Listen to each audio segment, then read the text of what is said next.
16 severed right hands. No bodies, no burial rites, just a neat, deliberate pile buried in a courtyard at Avaris, palms down, fingers curled, waiting 36 centuries to be found. The hands tell us something happened here. They were likely taken as trophies and counted as evidence of victory, a ritual with a purpose we can only partially reconstruct. But the deeper mystery isn't what was buried. It's what disappeared from the record afterward. Who were these people? Who ordered the collection? And why does the practice seem to fade almost as quickly as it appears? There are 22 such mysteries ahead, and we're going to uncover them one by one. The palace courtyard at Tel el-Daba doesn't look like much today. Flat earth, low mud brick foundations traced out by decades of careful excavation, the Nile Delta sun bleaching everything the same pale gold. But in 2011, Austrian archaeologists working on this site, ancient Avaris, once the capital of the Hyksos kings, uncovered something that had no business being ordinary. In 4 separate pits, dug into the ground before the entrance of what had once been a grand palace, they found hands. Human hands. 16 of them, cut cleanly at the wrist, arranged with what looked unmistakably like care. Not scattered, not discarded. Placed. The pits themselves told part of the story before a single bone was lifted. They sat directly in front of the throne room, positioned in a way that suggested the hands had been part of something public. A ceremony, perhaps, performed in view of a king or a court, in the full light of day rather than hidden away in some private ritual space. 2 of the pits held 1 hand each. A third held 2. The largest held 11, laid out with enough consistency in their positioning that the excavators, led by Manfred Bietak, one of the foremost authorities on this period of Egyptian history, became convinced this was a single, deliberate event, or at most, a small handful of related events, rather than some slow accumulation of remains over years. The hands were large, predominantly right hands, though not exclusively, and they were, as far as the physical evidence could show, taken from living or recently living bodies. The cuts at the wrist appeared to have been made through soft tissue, not from a body already reduced to a skeleton. Whoever removed them did so with purpose, and likely with some degree of practiced skill, though the exact method remains a matter of study rather than certainty. To understand why this find rattled Egyptologists, you have to understand what it confirmed. For over a century, scholars had known of a peculiar phrase in Egyptian temple inscriptions and administrative texts. The Gold of Honor ceremony, in which a pharaoh rewarded soldiers for valor in battle. Tomb inscriptions from warriors who served generations after the Avaris hands were buried, men like Amos, son of Abana, whose autobiography is carved into his tomb at El Kab, boast of presenting severed hands to the king as proof of enemies killed and receiving gold in return. It was assumed, reasonably, that this exchange was symbolic in later periods, or at least infrequent. Some scholars debated whether it was largely rhetorical, a boast carved in stone rather than a literal repeated practice. The Avaris pits changed the terms of that debate. Here, dated to around 1600 BC, during the Second Intermediate Period when the Hyksos, a dynasty of foreign, likely Levantine origin, ruled over Lower Egypt, there was physical, undeniable evidence that the practice was real, and that it was old. Older, in fact, than almost any other confirmed evidence of the custom. It pushed the origin of the ritual back centuries earlier than historians had assumed, and it placed that origin not within native Egyptian tradition, but within the court of foreign kings who had taken control of the Delta. That detail alone raises questions that don't have clean answers. Was this a Hyksos custom, imported from the Levant, that Egyptians later adopted and wrote into their own military tradition? Or was it already an Egyptian practice, one the Hyksos rulers continued because it suited their own displays of power? The texts that might settle the question weren't written yet, or haven't survived if they were. Bietak himself noted that this find offered the earliest physical evidence of a ceremony previously known only from Egyptian sources centuries later. which means the people who buried these hands were not, as far as the record shows, being described by their own scribes doing it. We know the act happened. We don't fully know how it was talked about at the time by the people who ordered it. And then there is the matter of the hands themselves, who they belong to. 16 hands, presumably from 16 individuals, assuming none were duplicated from the same body. Were they enemy soldiers, killed in some specific battle or skirmish now lost to memory? Captives, executed as part of the ceremony itself, their hands taken not as trophies of a distant battlefield, but as the final act of their death, right there in the courtyard? The evidence doesn't distinguish cleanly between these possibilities. No accompanying inscription was found to name a campaign, a victory, or a king. No skeletons were buried alongside the hands to suggest the rest of the bodies were close by. Whatever happened to the remainder of these 16 people, where they died, how, and what became of the rest of them, is simply not part of what the ground preserved. There's also the discomfort of the ceremony itself, imagined in full. Picture it. A court gathered in the open air before the throne room, officials and soldiers present, and one by one, hands presented. Perhaps still fresh, as proof of a body count, exchanged for gold collars and public honor. It is not a subtle image. It sits uneasily next to the popular picture of ancient Egypt as a civilization preoccupied with order, balance, and the careful preservation of the body for the afterlife. Here, instead, is a ritual that requires the body to be incomplete. A hand taken and displayed while, presumably, its owner's body lay wherever they fell, permanently missing a piece that Egyptian religious belief held necessary for a person to be whole in the next world. Was that the point? Some researchers have wondered aloud whether the practice carried a punitive religious dimension beyond simple proof of kill, a way of marking the defeated as diminished even in death, denied completeness in the afterlife they believed in. It's a compelling reading. It's also, by the nature of the evidence, unprovable. The pits held hands, not explanations. More than 3,600 years later, the courtyard at Avaris is quiet again. The pits have been documented, the bones studied, the find published and folded into the broader history of Egyptian warfare and ceremony. And yet the questions that made archaeologists pause when they first uncovered that 11th hand in the largest pit haven't gone anywhere. Whose hands were they? What did the rest of the court see, standing there as each one was laid before the king? And how many more such pits, from this ceremony or others like it, remain unexcavated, still holding their silence somewhere beneath the delta soil? Some 400 miles north and west of that delta courtyard, past the marshes and the branching mouths of the Nile, the land rises into desert, and the desert gives way to Giza.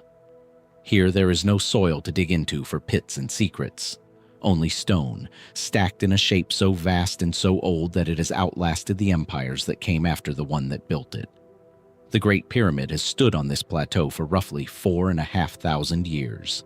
It has been measured, mapped, tunneled into, and stared at by more scholars, adventurers, and obsessives than perhaps any other structure on Earth. And in 2017, it still had something left to hide. The discovery came not from a pickaxe or a shovel, but from subatomic particles falling out of the sky. A team of physicists and engineers working under a project called Scan Pyramids had spent years placing detectors in and around the pyramid, designed to capture moons, particles produced when cosmic rays strike the upper atmosphere, which rain down constantly and pass through solid stone the way light passes through glass, only slightly more reluctant to do so. Denser material absorbs more moons. Empty space lets more through. By tracking where more moons arrive than they should have, the team could, in effect, X-ray the pyramid without moving a single block. What they found was a void. Large, unmistakable, and previously unknown to anyone in the modern era. A hidden chamber-like space above the Grand Gallery, at least 30 meters long, sitting in roughly the same orientation as the gallery itself. 3 separate detection technologies working independently, nuclear emulsion films, scintillator hodoscopes, and gas detectors, confirmed its presence, which is part of why the finding was taken seriously rather than dismissed as noise. This wasn't a rumor or a fringe claim. It was published in the journal Nature, one of the most rigorously vetted scientific publications in the world. And yet, for all that scientific rigor, the void raised more questions than it answered. Start with the obvious one. What is it for? The Great Pyramid, built during the reign of Khufu around 2560 BC, is famously precise in its known internal architecture. The descending passage, the ascending passage, the grand gallery with its corbelled ceiling rising nearly 9 meters high, the king's chamber with its granite walls and empty sarcophagus. Every element long presumed to serve a function, whether structural or ceremonial, tied to the pharaoh's journey into the afterlife. This new void doesn't obviously fit that scheme. It isn't positioned like a burial chamber. It isn't connected, as far as anyone can tell, to any known passage. It simply exists, sealed away above one of the pyramid's best-known interior spaces, unreachable by any entrance discovered so far. Some Egyptologists have proposed the simplest explanation available, that it's a construction void, a gap left behind by the building process itself. Perhaps a relieving chamber, similar in purpose to the 5 stress-relieving spaces stacked above the king's chamber, designed to redistribute the crushing weight of millions of tons of limestone above. This is the mainstream reading, and it carries real weight. The pyramid is, after all, an engineering achievement first, a project that required its builders to solve enormous structural problems most modern engineers would find daunting, even with steel and machinery. A hidden gap serving some load-bearing purpose wouldn't be strange. It would, in a sense, be exactly the kind of ingenuity we already know these builders were capable of. But other researchers aren't so sure it's that simple. The size troubles them. Relieving chambers elsewhere in the pyramid are modest, practical, efficient, no larger than they need to be. This new void, by contrast, is comparable in scale to the Grand Gallery itself, arguably too large and too deliberately shaped to be dismissed as a mere structural byproduct. Some have speculated it could be an unfinished or abandoned passage, part of an earlier design for the pyramid's interior that was later sealed off when the builders changed their plans midway through construction. A theory with some precedent, since the pyramid does show signs of at least one significant design revision during its build. Others have wondered whether it might connect, however indirectly, to chambers or passages not yet found at all. A piece of a larger, still hidden architecture threading through the monument. And then, at the far edge of the speculation, are the theories that drift beyond engineering altogether. The idea that the void might hold something. An offering. A record.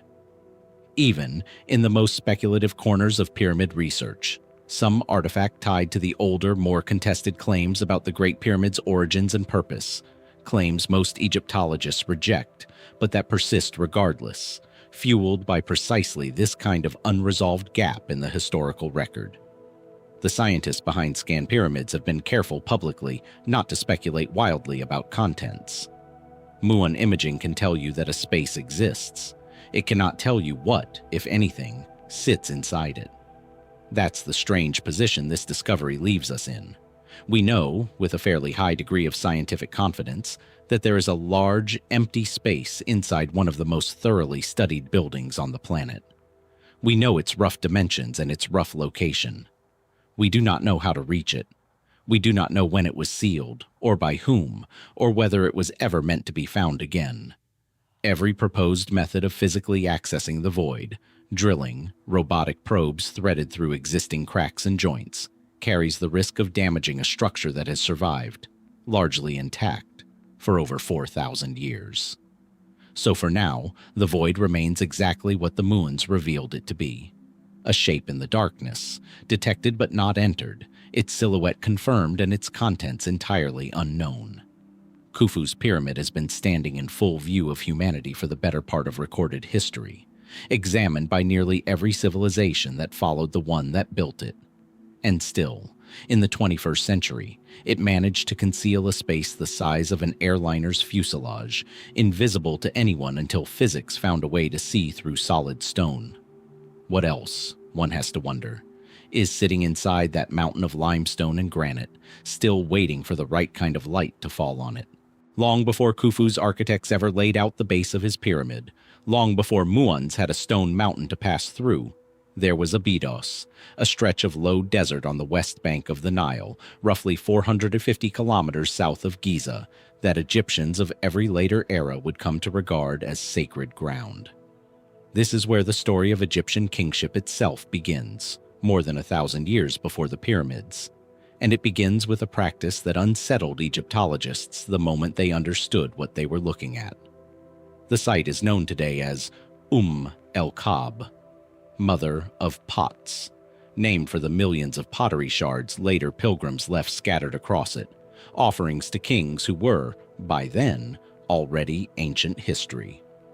But beneath those later layers lie the tombs of Egypt's earliest rulers, the kings of Dynasty 0 and the First Dynasty, men who reigned around 3100 BC, in the period when Egypt was first unified into a single state under a single crown. Names half remembered from later king lists, Narmer, Aha, Jer, Jit, belong to the people buried here, in mud brick tomb complexes that predate the Great Pyramid by 5 centuries or more. What archaeologists found surrounding these royal tombs, beginning with excavations by Flinders Petrie in the early 20th century and refined considerably by later German-led work at the site, were subsidiary graves. Rows of them. Dozens, sometimes hundreds, arranged around a single king's burial in careful, deliberate order. Courtiers, servants, craftsmen, even dwarfs and dogs, laid to rest surrounding their ruler as though his household had been packed up entire and buried alongside him. The tomb of King Jer alone is associated with well over 300 subsidiary burials, and the question that has haunted this site for more than a century is simple to ask and painfully difficult to answer.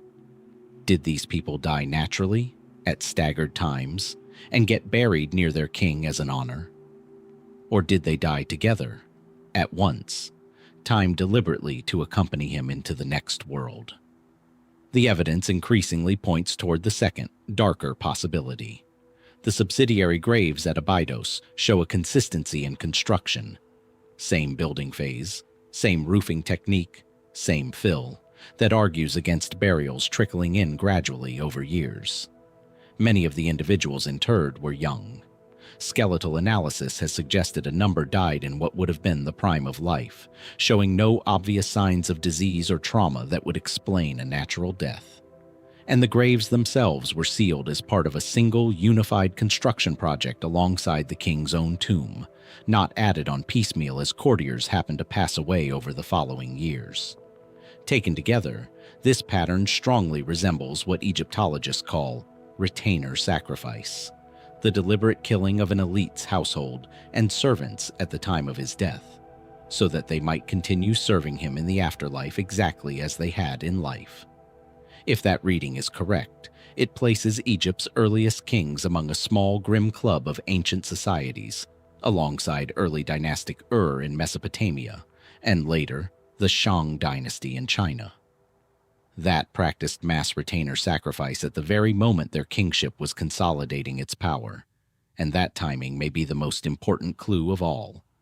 This practice appears concentrated almost entirely in the First Dynasty.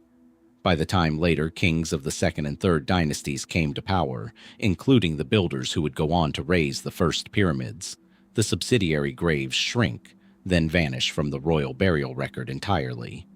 Whatever this ritual was, it was not a permanent feature of Egyptian religion. It was, it seems, a brief and violent phase in the birth of the state, practiced and then abandoned within a few generations. Why would a newly unified kingdom turn to something so extreme? And why would it stop? One mainstream explanation ties the practice directly to the fragility of a state still finding its footing. In the earliest years after Egypt's unification, a king's authority may have needed constant, visible reinforcement, and few displays assert absolute power over life and death as completely as command over dozens or hundreds of human lives at the moment of one's own funeral. As the monarchy grew more secure, the theory goes, the ideology of divine kingship no longer needed such a brutal proof. The afterlife could instead be served by images, models, and inscriptions, Shabti figures and painted servants standing in for the real thing. Cheaper, in every sense, and just as effective for a state whose gods and authority were now taken for granted. But that explanation doesn't account for everything. It doesn't tell us how these individuals were actually killed, whether by poison, strangulation, or some method that leaves no clear trace on bone, a detail that has eluded even close skeletal study. It doesn't tell us whether the servants and craftsmen buried around Deir and his contemporaries went to their deaths willingly, believing in the promise of continued service to their king, or whether they had no choice in the matter at all. Some scholars have raised the possibility of a genuinely voluntary element, a culture in which loyalty to a king was total enough that death alongside him carried its own form of honor and status for one surviving family. Others regard that reading as too generous, a modern discomfort papering over what was, in the starkest terms, mass killing organized by the state. There is also the matter of scale, largely unresolved. With multiple kings each accompanied by scores or hundreds of subsidiary burials across a span of roughly 3 centuries, the cumulative number of lives given over to this practice at Abydos alone could run into the thousands. And Abydos was not the only early royal cemetery. A smaller parallel set of subsidiary graves has been found at Saqqara as well, tied to some of the same First Dynasty kings, suggesting the practice, or its commemoration, extended beyond a single site. Sand and time have taken the rest. The identities of these hundreds of men, women, and dogs, their names, their voices, whatever they believed was waiting for them, are gone, leaving only the neat rows of their graves and the uncomfortable arithmetic of a young kingdom counting its dead. Did they walk to those graves willingly, or were they given no choice at all? At the very root of Egyptian civilization, before a single pyramid stone was cut, that question is still buried in the sand at Abydos, unanswered. Picture the inside of a coffin, opened after 3,000 years, and the first thing that meets the light is not a face at rest. It is a mouth, wide open, jaw dropped, lips pulled back, an expression frozen somewhere between agony and a shout that never finished leaving the throat. This is the mummy Egyptologists have come to call the Screaming Woman, and since her rediscovery, she has resisted every attempt to explain her away quietly. Her mummy was first excavated in 1935 by an expedition from the Metropolitan Museum of Art, working in the Deir el-Bahari area near Luxor, in a tomb shaft associated with the family of Senenmut, a prominent architect and official of Queen Hatshepsut's court during the 18th dynasty. The woman herself has never been definitively identified by name, though her burial goods and positioning suggest she held a respected status, possibly connected to Senenmut's own household. She has spent most of the decade since her discovery in storage, largely unstudied, her extraordinary expression noted but not explained, until 2020, when Egyptian researchers led by Sahar Salim, a professor of radiology at Cairo University, subjected her to CT scanning and detailed forensic analysis for the first time. What that scan revealed only deepened the mystery rather than resolving it. The mummification itself was of notably high quality, expensive resins imported from distant lands, careful wrapping, a level of craftsmanship reserved for people of real means. This was not a rushed or neglected burial. Whoever prepared her body took real time and real resources to do the job properly. And yet, in the middle of that careful, costly process, her mouth was left open. Wide open. Not the gentle, natural slackening sometimes seen in mummies whose jaw muscles simply relaxed after death, but a deliberate-looking rictus, frozen in place before the wrappings were ever applied. That detail matters more than it might seem. Egyptian embalmers were, by this period, highly skilled at managing a body's appearance. Techniques existed to bind the jaw closed, to arrange the face into the calm, composed expression expected of someone about to meet the gods in the afterlife. An open, contorted mouth was not the standard. It was not what a family paying for high-quality mummification would have wanted, unless something about her death made a closed, peaceful expression impossible to achieve. Or unless, for reasons unknown, no one tried. The leading explanation, the one Salim's team ultimately proposed, is a phenomenon called a cadaveric spasm.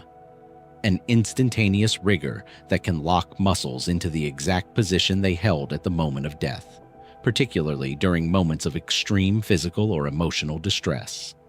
Unlike ordinary rigor mortis, which sets in gradually over hours, a cadaveric spasm is thought to happen immediately, capturing the body's final action like a photograph. If that's what happened here, then the scream on this woman's face may not be a symbol or a stylistic choice at all. It may be a literal physical recording of her last moment alive, a death sudden and severe enough that her body simply never had the chance to relax before the embalmers received her. If that theory holds, an unsettling question follows immediately.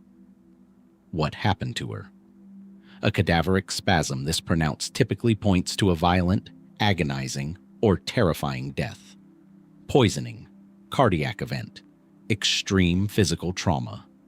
Yet the scan found no obvious wounds, no broken bones, nothing conclusive that would explain what she suffered in her final moments.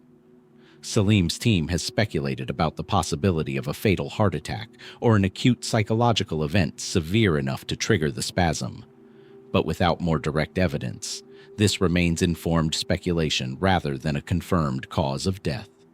Whatever seized her body in its final instant left no physical signature except the scream itself. There are researchers who take a more cautious view of the whole scenario, noting that cadaveric spasm remains a debated and relatively rare phenomenon even in modern forensic medicine, poorly understood even with the benefit of contemporary science. Applying that diagnosis retroactively to a body 3,000 years old, they argue, requires a degree of certainty the evidence may not fully support. It's possible in this reading that the open mouth resulted from something far more mundane: embalmers working under time pressure, an error in technique, wrappings that shifted or loosened over 3 millennia in ways that pulled the jaw open long after burial. Ancient mummification, for all its sophistication, was not infallible, and thousands of mummies show all manner of unintended slippage and decay. And yet, this explanation struggles against the same detail that makes the spasm theory compelling in the first place: the evident quality and expense of her burial. If something had simply gone wrong in the embalming process, later stages of preparation would likely have concealed it. Wrappings could have been arranged to disguise a loose jaw. Resin and linen could have masked what the raw mummification left behind. Instead, whoever finished her burial left the expression visible, or at least made no lasting effort to hide it. A strange choice for a family with the resources to demand better, unless the openness of that mouth carried some meaning or some memory they chose to preserve rather than correct. She remains, for now, unnamed and only partially understood. A woman of clear status, given every advantage money could buy in death, whose final expression somehow escaped correction by the very embalmers paid to compose her for eternity. Was it a genuine, involuntary echo of real suffering, locked into her muscles in the instant she died? Or a simple, human oversight in an otherwise masterful piece of ancient craft, misread across 3,000 years as something more dramatic than it was? Her mouth is still open, and after nearly a century back in the light, no one has yet found a way to make her answer. Consider for a moment what it means to build something meant to outlast the person who commissioned it by thousands of years. Not a tomb for a king this time, but a tomb for something else entirely, on a scale that still defies easy explanation. Beneath the sands of Saqqara, a few kilometers from the step pyramid of Djoser, lies a network of tunnels that houses exactly that kind of ambition, dedicated not to a pharaoh, but to a bull. The Serapeum of Saqqara was rediscovered in 1850 by the French archaeologist Auguste Mariette, who stumbled upon a half-buried sphinx poking out of the sand and, following a hunch drawn from a classical description written centuries earlier by the Greek geographer Strabo, began digging, What he uncovered was a long subterranean gallery carved directly into the bedrock, stretching for hundreds of meters and lined on either side with side chambers. Inside those chambers sat sarcophagi, but not the modest human-sized coffins found throughout most of Egypt. These were enormous, each one carved from a single solid block of granite or diorite, weighing on average between 60 and 80 tons, with some estimates placing the largest specimens at close to 100 tons. Their lids alone, when in place, could weigh more than 20 tons. These massive sarcophagi were built to house the mummified remains of the Apis bulls, living animals worshipped in ancient Egyptian religion as the physical embodiment of the god Ptah, and later linked to Osiris in death. Each Apis bull was selected by priests according to a strict set of physical markings said to identify the god-made flesh in animal form: a black hide, a white diamond on the forehead, specific markings on its back and beneath its tongue. Once identified, the bull lived a life of extraordinary ceremony, worshipped and cared for in a dedicated temple at Memphis until its natural death, at which point it was mummified with the same elaborate rites given to royalty, and interred here at Saqqara in its own private granite vault. Then the priests would begin the search anew for the next bull bearing the same sacred markings. The religious purpose of the Serapeum, then, is not itself the mystery. What troubles researchers, and has troubled them since Mariette's first descent into those tunnels, is a far more practical and far more difficult question. How were these sarcophagi actually made, and how were they moved? Each box was quarried as a single, unbroken piece of exceptionally hard stone, then hollowed out with an interior chamber precise enough to hold a mummified bull and its accompanying grave goods, finished with surfaces so smooth and so evenly polished that modern observers have repeatedly remarked on their near-mirror quality. A level of finish difficult to achieve even with modern power tools, let alone the copper and stone implements Egyptians are known to have used during this period. From there, each finished sarcophagus, some weighing more than a fully loaded modern semi-truck, had to be transported from its quarry, brought down into a narrow underground gallery through passages that leave little room for error, and maneuvered into its chamber with a precision that still left almost no gap between the box and the walls around it. Mainstream Egyptology attributes this achievement to an extremely sophisticated, if still only partially understood, combination of engineering methods: wooden sledges, wetted sand to reduce friction, an abundance of coordinated human labor, copper tools supplemented with abrasive quartz sand for the fine cutting and polishing work, and levers and ramps for maneuvering the boxes into position underground. Given enough time, enough workers, and enough organizational skill, all things the New Kingdom and late-period Egyptian state clearly possessed, this explanation accounts for the physical process, even if no ancient text survives that walks through the process step by step. We know Egyptians moved massive stones elsewhere, most famously the pyramids themselves. The Serapeum, in this view, is simply a continuation of that established expertise, applied underground and to a different kind of monument. But not everyone finds that explanation fully satisfying, and the doubts tend to center on the interior finish rather than the exterior transport. Cutting a rectangular cavity into solid granite, with flat perpendicular internal walls polished to a high sheen, is a materially different and arguably harder challenge than shaping an exterior surface, and granite of this hardness resists hand tools in ways softer limestone does not. Some researchers and engineers who have examined the boxes firsthand have questioned whether copper tools and sand abrasion alone could realistically account for the precision observed, particularly the tightness of the corner angles and the evenness of the internal surfaces, given the tools known with certainty to have existed in this period. This has fueled decades of alternative proposals, some grounded in continued study of ancient stoneworking techniques not yet fully reconstructed, others drifting toward far more speculative territory, including claims of lost technologies or outside influence, ideas the mainstream archaeological consensus firmly rejects, but that persist nonetheless, feeding off the sheer visceral difficulty of standing inside one of these chambers and trying to imagine the labor behind it. There is also a quieter loose end running beneath all of this. Nearly every sarcophagus recovered from the Serapeum was found already empty, its lid disturbed or displaced, the tombs raided by robbers at some point in antiquity, despite the crushing weight of the very stones meant to seal them. Only one intact burial was ever discovered, that of a bull interred during the reign of Ramesses II. Whoever violated the rest of these tombs succeeded at a task nearly as remarkable as the original construction, moving multi-ton lids in the dark, underground, presumably without the resources of a pharaoh's state behind them. The tunnels are open to visitors today, the granite boxes still sitting in their chambers, cool and silent and far too heavy to ever move again. Touch one, and the surface is still smooth beneath the dust. How exactly hands using only Bronze Age tools achieved that finish in a stone this unforgiving remains a question the tunnels themselves have never answered.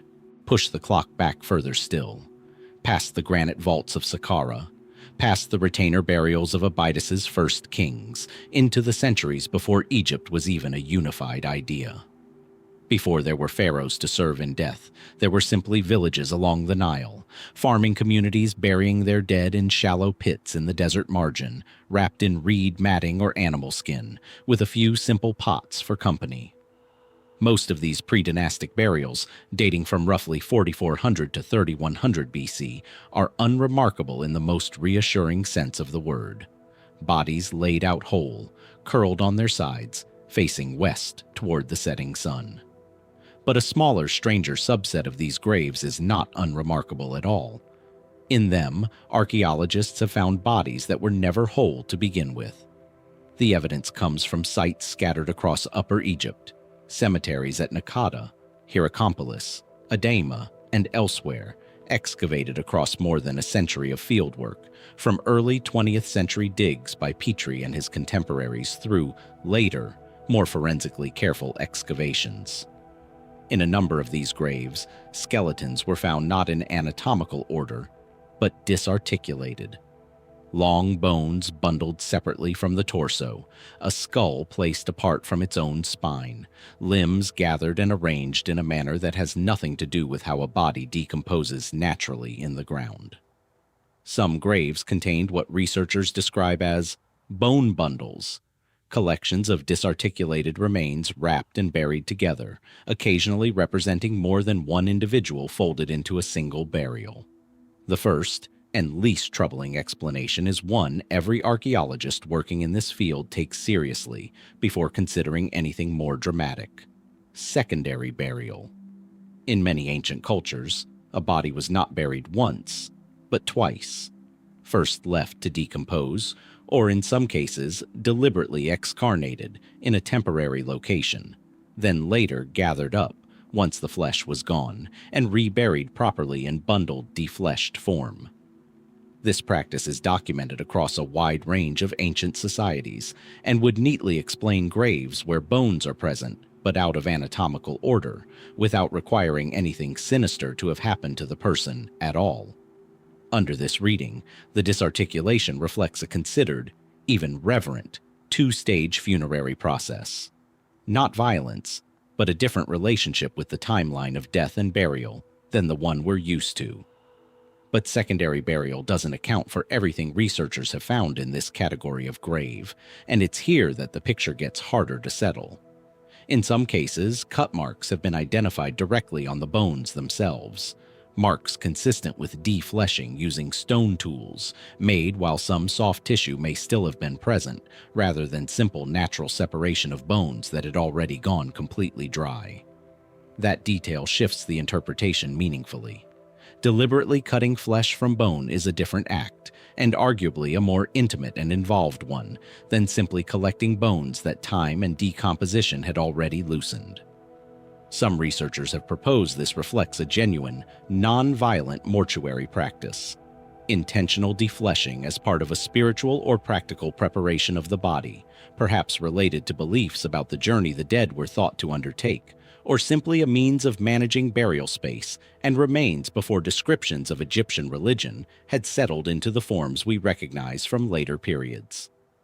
Egypt, at this stage, had no unified state, no standardized religious doctrine, and mortuary customs likely varied considerably from community to community and across the centuries this period spans. Still, defleshing and rearrangement alone don't explain every case. A smaller number of these predynastic burials show signs that go beyond careful post-mortem processing. Bones with what appear to be perimortem fractures, breaks that occurred at or very near the time of death rather than as a result of later handling, alongside disarticulation patterns that some researchers argue are difficult to reconcile with purely ritual explanations. These cases have prompted more uncomfortable questions. Was violence involved in some of these deaths? Were certain bodies deliberately dismembered as an act tied to conflict, punishment, or a belief system in which the body's integrity carried different stakes for different individuals? Perhaps outsiders, captives, or those who had transgressed some social or religious boundary now lost to us? The skeletal evidence, worn down by thousands of years in acidic desert soil, rarely preserves enough detail to say with confidence which explanation applies to any single grave, let alone to the pattern as a whole. What makes this puzzle especially resistant to a clean answer is the sheer diversity within it. These aren't graves that all look alike, following one clear, repeated ritual template that scholars might confidently name and categorize. Some show careful, ordered bundling that speaks to deliberate practice. Others show a rougher, more chaotic scattering of remains that resists any tidy explanation at all. Some individuals appear to have been children, others adults of both sexes. There is no single demographic, no obvious shared cause of death, no inscription, because writing itself barely existed yet in Egypt during the earliest phase of this period. To tell us in the community's own words what they believed they were doing when they buried their dead this way. That absence of a written voice is, in the end, what separates this mystery from many of the others surrounding ancient Egypt. Later Egyptians left behind an enormous body of religious text explaining their relationship to death, the body, and the afterlife, the very texts that make sense of tombs at Abydos, sarcophagi at Saqqara, even the grim ceremony behind the severed hands at Avaris. Predynastic Egypt left nothing of the kind. These communities buried their dismembered dead in the deep desert silence of prehistory, centuries before anyone thought to write down why. So the bone bundles remain, cataloged in museum drawers and site reports, waiting for a kind of evidence that stone tools and shifting sand were never going to preserve. Were these the remains of ordinary people, prepared for the next world through a ritual practice we simply don't yet understand? Or is there something harder buried in that disarticulation? Violence, punishment, fear, carried out by neighbors and family members who left no account of what they had done, or why. Somewhere in the earliest layers of Egyptian history, before the first pharaoh ever wore a crown, that question is still waiting in the ground, unanswered. Every archaeologist who has ever knelt over an unmarked grave in the Egyptian desert, piecing together a story from bone fragments and silence, has dreamed of the opposite kind of find. A burial that speaks for itself, undisturbed, its context intact, its story requiring no forensic guesswork at all. In November 1922, one man finally got that find. His name was Howard Carter, and after years of digging in the Valley of the Kings, funded by the wealthy Lord Carnarvon and running low on both money and patience, he uncovered a stone step buried beneath centuries of debris. It led down to a sealed doorway. Behind it lay a tomb that the rest of history had somehow, almost impossibly, failed to fully strip bare. The tomb belonged to Tutankhamun, a minor king by most measures, a boy who took the throne around 1332 BC at roughly 9 years old and died before he turned 20, his brief reign notable mostly for reversing the religious upheaval of his father, Akhenaten, and restoring Egypt's traditional pantheon after a turbulent period of state-imposed monotheism. In the grand sweep of Egyptian history, Tutankhamun was a footnote, a young king who accomplished little of lasting political consequence and was buried, by royal standards, in a relatively modest tomb, likely because his death was unexpected and there wasn't time to prepare anything grander. That modesty may be exactly what saved him. His tomb was small enough and tucked away obscurely enough beneath the later debris of workmen's huts built for a different pharaoh's tomb nearby, that it largely escaped the notice of the tomb robbers who had, over the preceding 3,000 years, methodically emptied nearly every other royal burial in the valley. Not entirely, though, and this detail matters more than casual retellings of the story tend to admit. Evidence within the tomb makes clear it was broken into at least twice in antiquity, likely within a few decades of the burial itself, while the location was presumably still remembered. Someone crawled into the antechamber, disturbed the contents, and left again. And yet, remarkably, whoever resealed the tomb after those break-ins did so thoroughly enough, and the entrance was buried deeply enough by subsequent construction debris, that when Carter's men finally cleared that last doorway more than 3 millennia later, they were looking at something almost no one living had seen. A royal burial substantially as it had been left, packed floor to ceiling with over 5,000 individual objects, gold gleaming under torchlight exactly where Egyptian priests had placed it. The scale of what Carter found took nearly a decade to fully catalog. A solid gold death mask, inlaid with lapis lazuli and colored glass, weighing over 10 kilograms, has become perhaps the single most recognized artifact to survive from the ancient world. Nested coffins, the innermost made of solid gold. Chariots, disassembled and packed into the tomb's cramped chambers. Furniture, weapons, board games, jars of preserved food, and hundreds of Shabti figures meant to serve the king in the afterlife. An almost incomprehensible density of wealth and craftsmanship, buried and then left alone in the dark for 32 centuries. The mainstream explanation for the tomb's survival is, on its surface, fairly straightforward. Obscurity and geography saved what wealth alone could not. Tutankhamun's insignificance in the eyes of later Egyptians meant no later pharaoh tried to erase or repurpose his memory the way some rulers did with unpopular predecessors. And the physical burial of his tomb's entrance beneath later construction debris simply hid it from view for robbers who otherwise operated with real thoroughness elsewhere in the valley. It's a satisfying explanation, grounded firmly in archaeology and geology, rather than mystery. But the discovery has never entirely shaken off a different, more theatrical narrative. One that took hold almost immediately in the press of the 1920s, and has never fully let go since. The so-called Curse of the Pharaohs. Lord Carnarvon, the tomb's financier, died just months after the discovery in April 1923 from an infected mosquito bite that developed into blood poisoning. A death that newspapers at the time linked, with considerable enthusiasm, to a supposed inscribed warning at the tomb's threshold, though no credible record of such an inscription actually existing has ever been produced. In the years that followed, a number of individuals connected to the excavation died under circumstances eager journalists framed as suspicious, feeding a legend that Egyptologists have spent a century patiently, if somewhat wearily, trying to debunk. Statistical analysis of the actual survival rates of everyone present at the tomb's opening shows nothing unusual at all. Most lived long, ordinary lives, Carter himself among them, dying of lymphoma nearly 17 years after the discovery. Some researchers have proposed more grounded culprits behind the illnesses that did occur, including toxic mold spores or bacteria capable of surviving in a sealed environment for millennia. A hypothesis with some scientific plausibility, but no definitive confirmation tied specifically to Carnarvon's death. What lingers, stripped of the curse mythology, is a quieter and more legitimate uncertainty. Despite a century of study, questions about Tutankhamun's own death remain only partly resolved.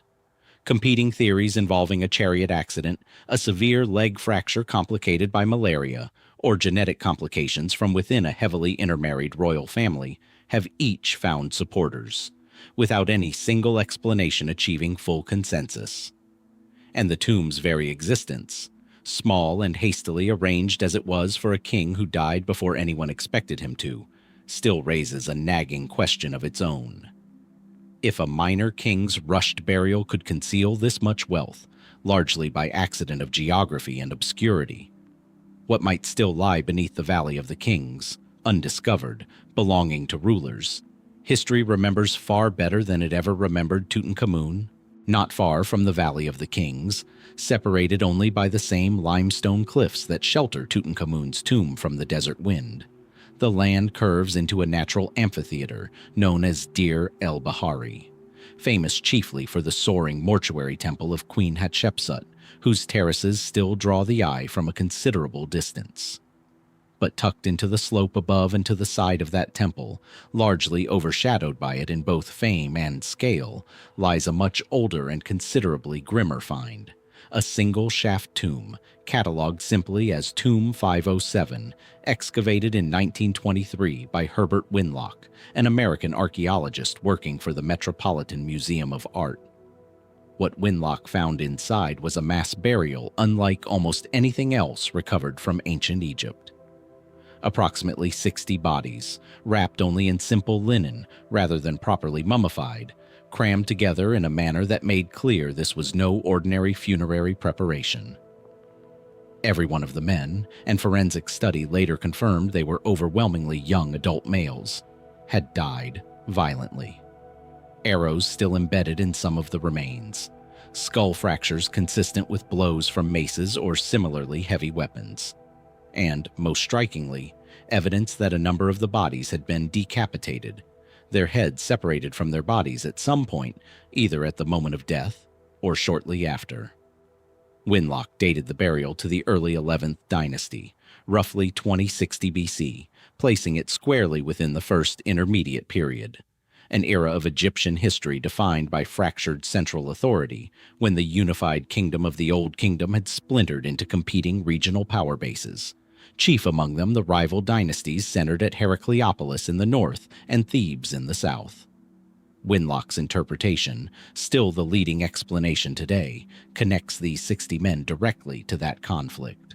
Soldiers of Thebes, killed in one of the battles fought to reunify Egypt under the Theban kings who would eventually found the Middle Kingdom, their bodies gathered afterward from the battlefield and given a mass, if hurried, burial by a grateful or dutiful state. There is real supporting evidence for this reading, and it goes beyond simple assumption. Vultures had been at some of the bodies before burial, their beaks having left telltale marks on exposed bone, indicating the men lay unburied in the open for some time after death, consistent with corpses left where they fell on a battlefield rather than being killed and buried immediately in a single controlled location. The types of wounds present also align closely with what one would expect from organized combat of this period. The arrow trauma matches the composite bows in use at the time, and the pattern of blunt force skull injuries is consistent with the maces documented in period artwork and known from surviving examples. Whoever recovered the bodies apparently made some effort to identify and preserve individual dignity within the mass burial, wrapping each man separately in linen despite the group interment, an act that speaks to organized, respectful handling rather than a hasty disposal of anonymous casualties. Yet the decapitations remain the detail that resists an entirely tidy explanation. Battlefield death by arrow wound or mace blow is straightforward enough to account for in a war context. Deliberate decapitation is a different order of violence, one that raises the question of when, exactly, and why it happened. Some researchers align with Winlock's original reading that the beheadings occurred during or immediately after combat, potentially as acts of dispatch against wounded enemies, or even a grim practice of taking heads as some form of battlefield trophy or proof, echoing, across more than 1,000 years, the very same logic of proof of kill seen at Avaris. Others have proposed a more specific and more chilling possibility, that these men were not simply killed in the chaos of a pitched battle at all, but were captured, executed, and decapitated afterward, perhaps as prisoners of war denied any mercy, their remains later recovered and buried once Theban forces regained control of the area. The lack of accompanying inscriptions makes it difficult to settle which of these scenarios is closer to the truth. No text survives naming this specific battle, no king's account boasts of the victory these men apparently died for, no list of names identifies who they were or which unit they served. Their identities were, in effect, absorbed into the burial itself. 60 individuals, remembered collectively by their wounds rather than by any words written down about them.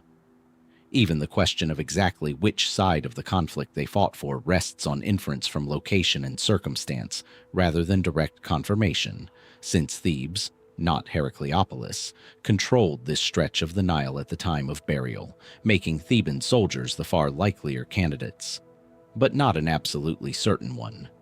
What Tomb 507 offers in the end is something rarer than most Egyptian discoveries. Not a puzzle about ritual, religion, or wealth, but a direct physical encounter with the human cost of Egypt's own internal wars, ordinarily glossed over in royal inscriptions that prefer to speak of triumph rather than the ordinary soldiers who paid for it.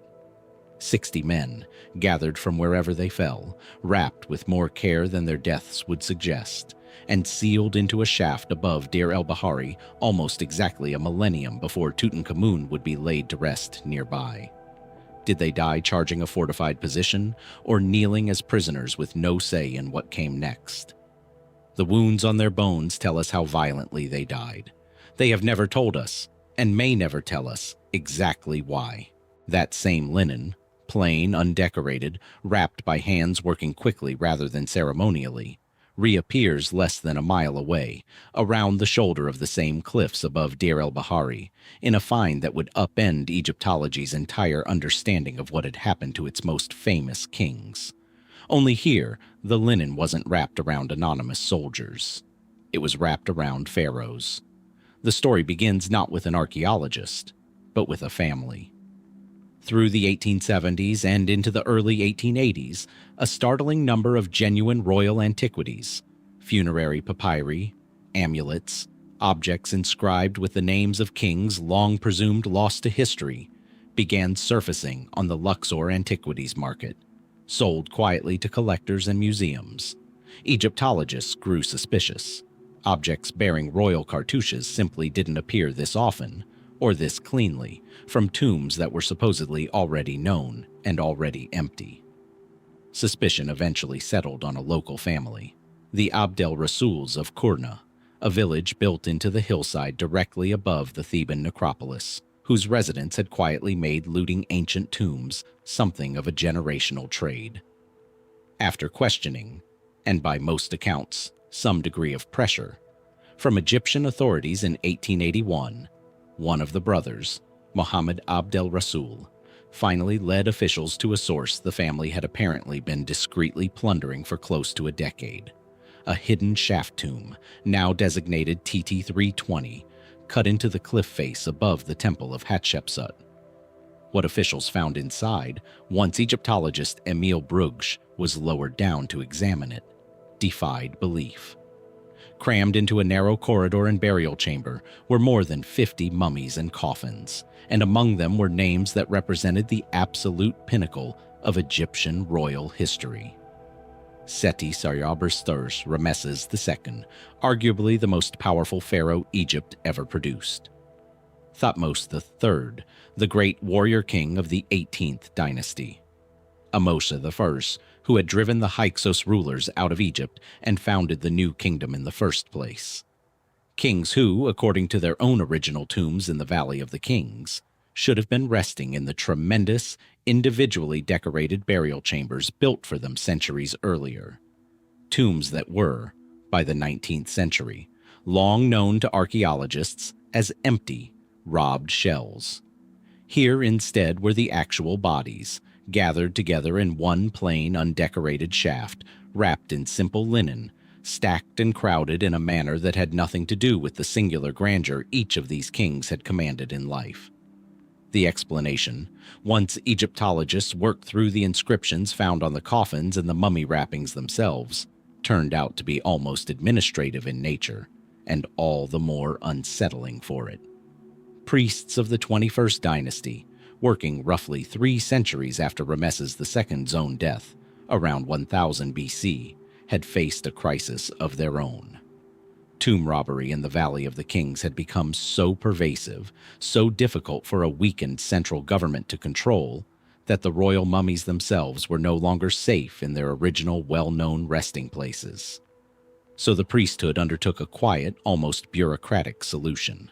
Over a period of years, they systematically opened the plundered royal tombs, gathered up whatever remained of each king's body, stripped away the ruined original wrappings and damaged coffins, rewrapped and relabeled the mummies with simple ink inscriptions identifying who they were, and moved them, king by king, into this single, unmarked, easily defensible shaft, hiding Egypt's greatest rulers together, anonymously, precisely so their remains could survive at all. It worked. For nearly 3,000 years, it worked. The very same obscurity that saved Tutankhamun's far smaller tomb through simple accident of geography was, in this case, engineered deliberately, on a scale involving dozens of the most significant human beings in Egyptian history. By priests willing to strip these kings of the individual grandeur, their tombs were built to provide in exchange for simple, anonymous survival. And yet even this remarkable act of preservation could not entirely rescue everything. The wrappings and inscriptions left by the 21st dynasty priests occasionally show confusion or disagreement about identifications, suggesting that even they, working just a few centuries after some of these burials, were not always entirely certain which body belonged to which name. A reminder of how much chaos and looting had already scrambled the historical record by the time this rescue operation took place. Some coffins found in the cache don't match the mummies inside them, indicating bodies and containers had, at some point in this long process of robbery and reburial, been separated and reunited with the wrong partner. Modern CT scanning and genetic analysis, conducted well over a century after the tomb's rediscovery, have continued to refine and occasionally revise identifications that Brugsch and his contemporaries in 1881 assumed were settled. There is also the matter of Brugsch's own excavation, which by modern standards was recorded in haste and under considerable pressure, given the sheer scale of what had been found, and the very real fear that news of it would draw looters back before the mummies could be secured. Some details of exactly how the bodies were originally arranged within the tomb, which might have offered further clues about the priests' methodology and priorities, were not documented as carefully as later archaeologists would have wished. What remains, regardless, is one of the most extraordinary rescues in the history of archaeology. A secret so well kept that Egypt's greatest kings lay together in an unmarked hole in the cliffside for 3 millennia, hidden not by pharaonic grandeur but by its deliberate absence. It raises an obvious, nagging question that TT 320 alone cannot fully answer. If priests 3,000 years ago felt compelled to hide their kings this thoroughly, and if even they occasionally lost track of who was who in the process, how many other caches, smaller, perhaps, or simply better concealed, might still be waiting somewhere in these same cliffs, holding names history assumed were lost for good?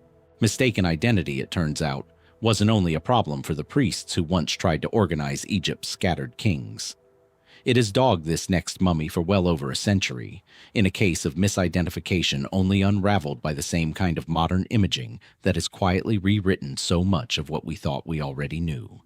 The mummy in question had rested for decades in the collection of Warsaw's National Museum, part of a collection donated in the 19th century by Polish traveler Jan Węgrzech-Rudzki, who had acquired it in Egypt along with its coffin. That coffin bore an inscription identifying its occupant as Hor Jehuti, a male priest. For generations, no one had reason to question that label.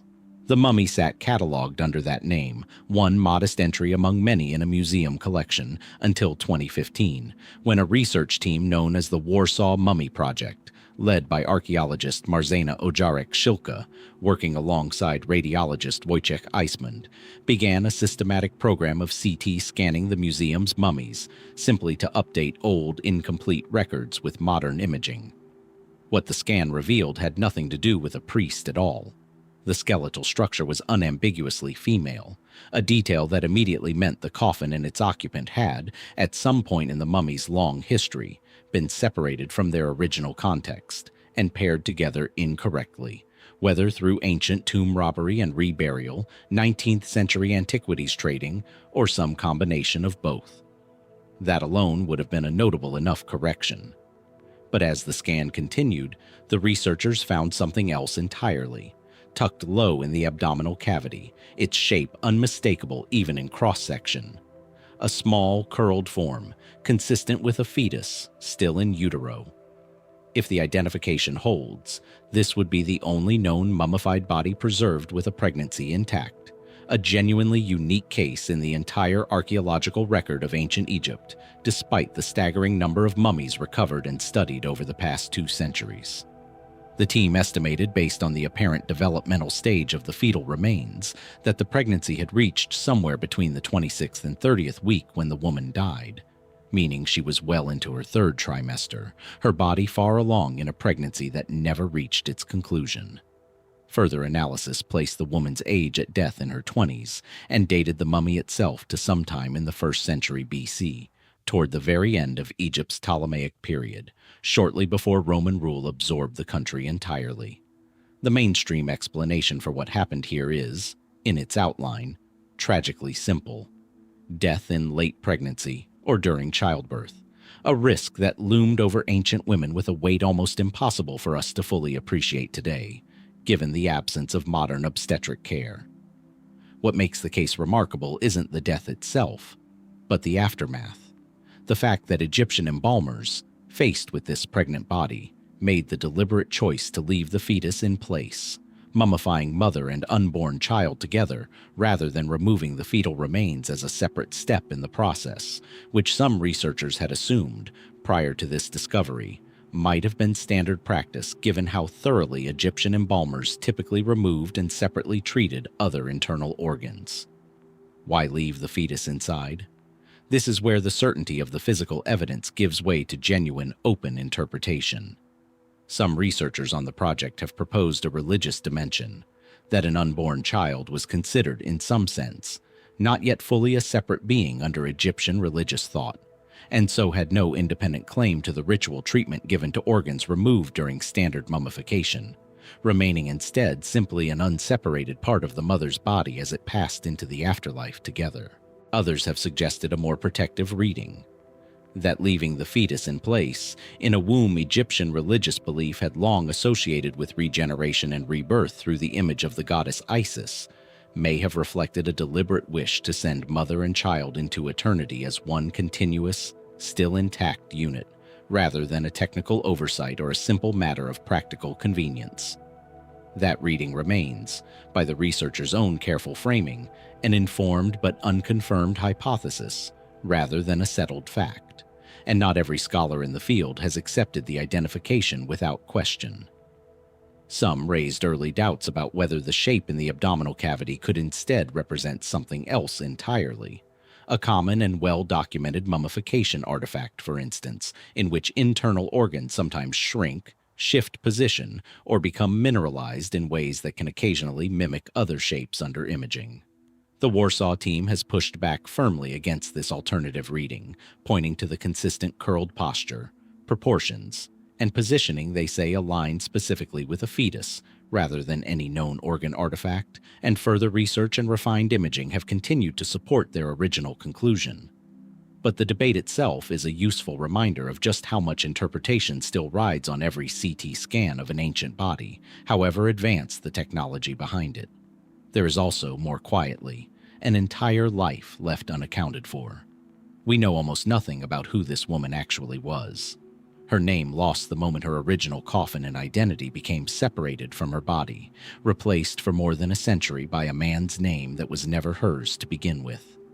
We don't know whether her pregnancy was wanted, whether her family mourned 2 losses, or was permitted to think of it as one, or what specific complication finally took her life in her 3rd trimester, in an era with no meaningful way to intervene. She is, for now, simply the pregnant mummy, a woman whose name history misplaced, holding within her the only unborn child mummification has ever preserved for us to find. Was her fetus left inside her by ordinary practice, by religious conviction, or by some combination the embalmers themselves never wrote down? And somewhere in that same vast, still only partially catalogued collection of unidentified Egyptian mummies scattered across the world's museums, how many more mislabeled coffins are quietly waiting for their own scan and their own overdue correction? Sand, disturbed for the first time in over 3,000 years, moves differently than sand that has simply drifted for centuries. Looser, quicker to give way, almost hollow-sounding underfoot where a wall or a threshold sits just beneath the surface. That was the first clue archaeologists encountered in September 2020 on the west bank of the Nile near Luxor, when what began as a routine search for a mortuary temple instead opened onto the roofline of an entire buried city.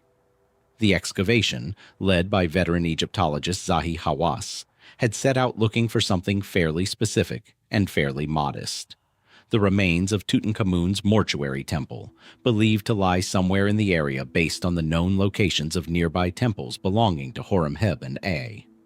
Within weeks, though, the team's trenches were uncovering something on an entirely different scale. Mud brick walls, some still standing more than 3 meters high, forming rooms, streets, and entire neighborhoods, extraordinarily well preserved beneath a protective layer of sand that had apparently sealed the site from erosion and looting alike for over 3,000 years. Hawass and his team dated the city, based on inscribed clay seals and pottery found throughout the site, to the reign of Amenhotep III, grandfather of Tutankhamun, who ruled Egypt at the height of its 18th dynasty wealth and power, somewhere around 1390 to 1353 BC. Hieroglyphic inscriptions recovered from the site name it directly: the Rise of Aten, referring to the sun disk that would later become central to one of the most disruptive religious episodes in Egyptian history. Announcing the find, Hawass's team called it, without much exaggeration, the largest ancient city ever uncovered in Egypt, a description that is largely held up as excavation has continued in the years since. What makes the site remarkable isn't only its scale, but its texture, the sheer ordinary detail preserved by that protective sand. This wasn't a temple complex or a royal cemetery. It was a working city, apparently a major administrative and industrial center supporting the royal court at nearby Malkata.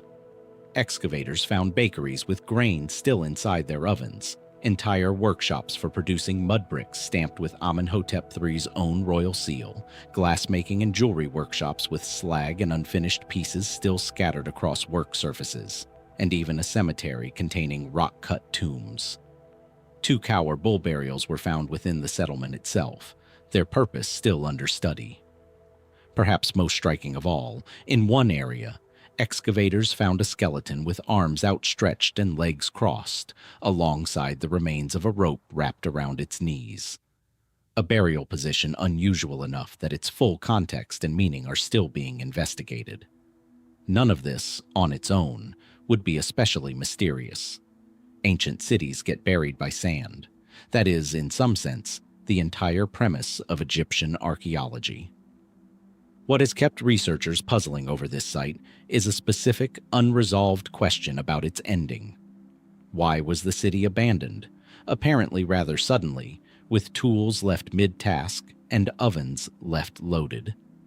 The leading explanation ties the city's abandonment directly to one of the most turbulent religious upheavals in Egyptian history.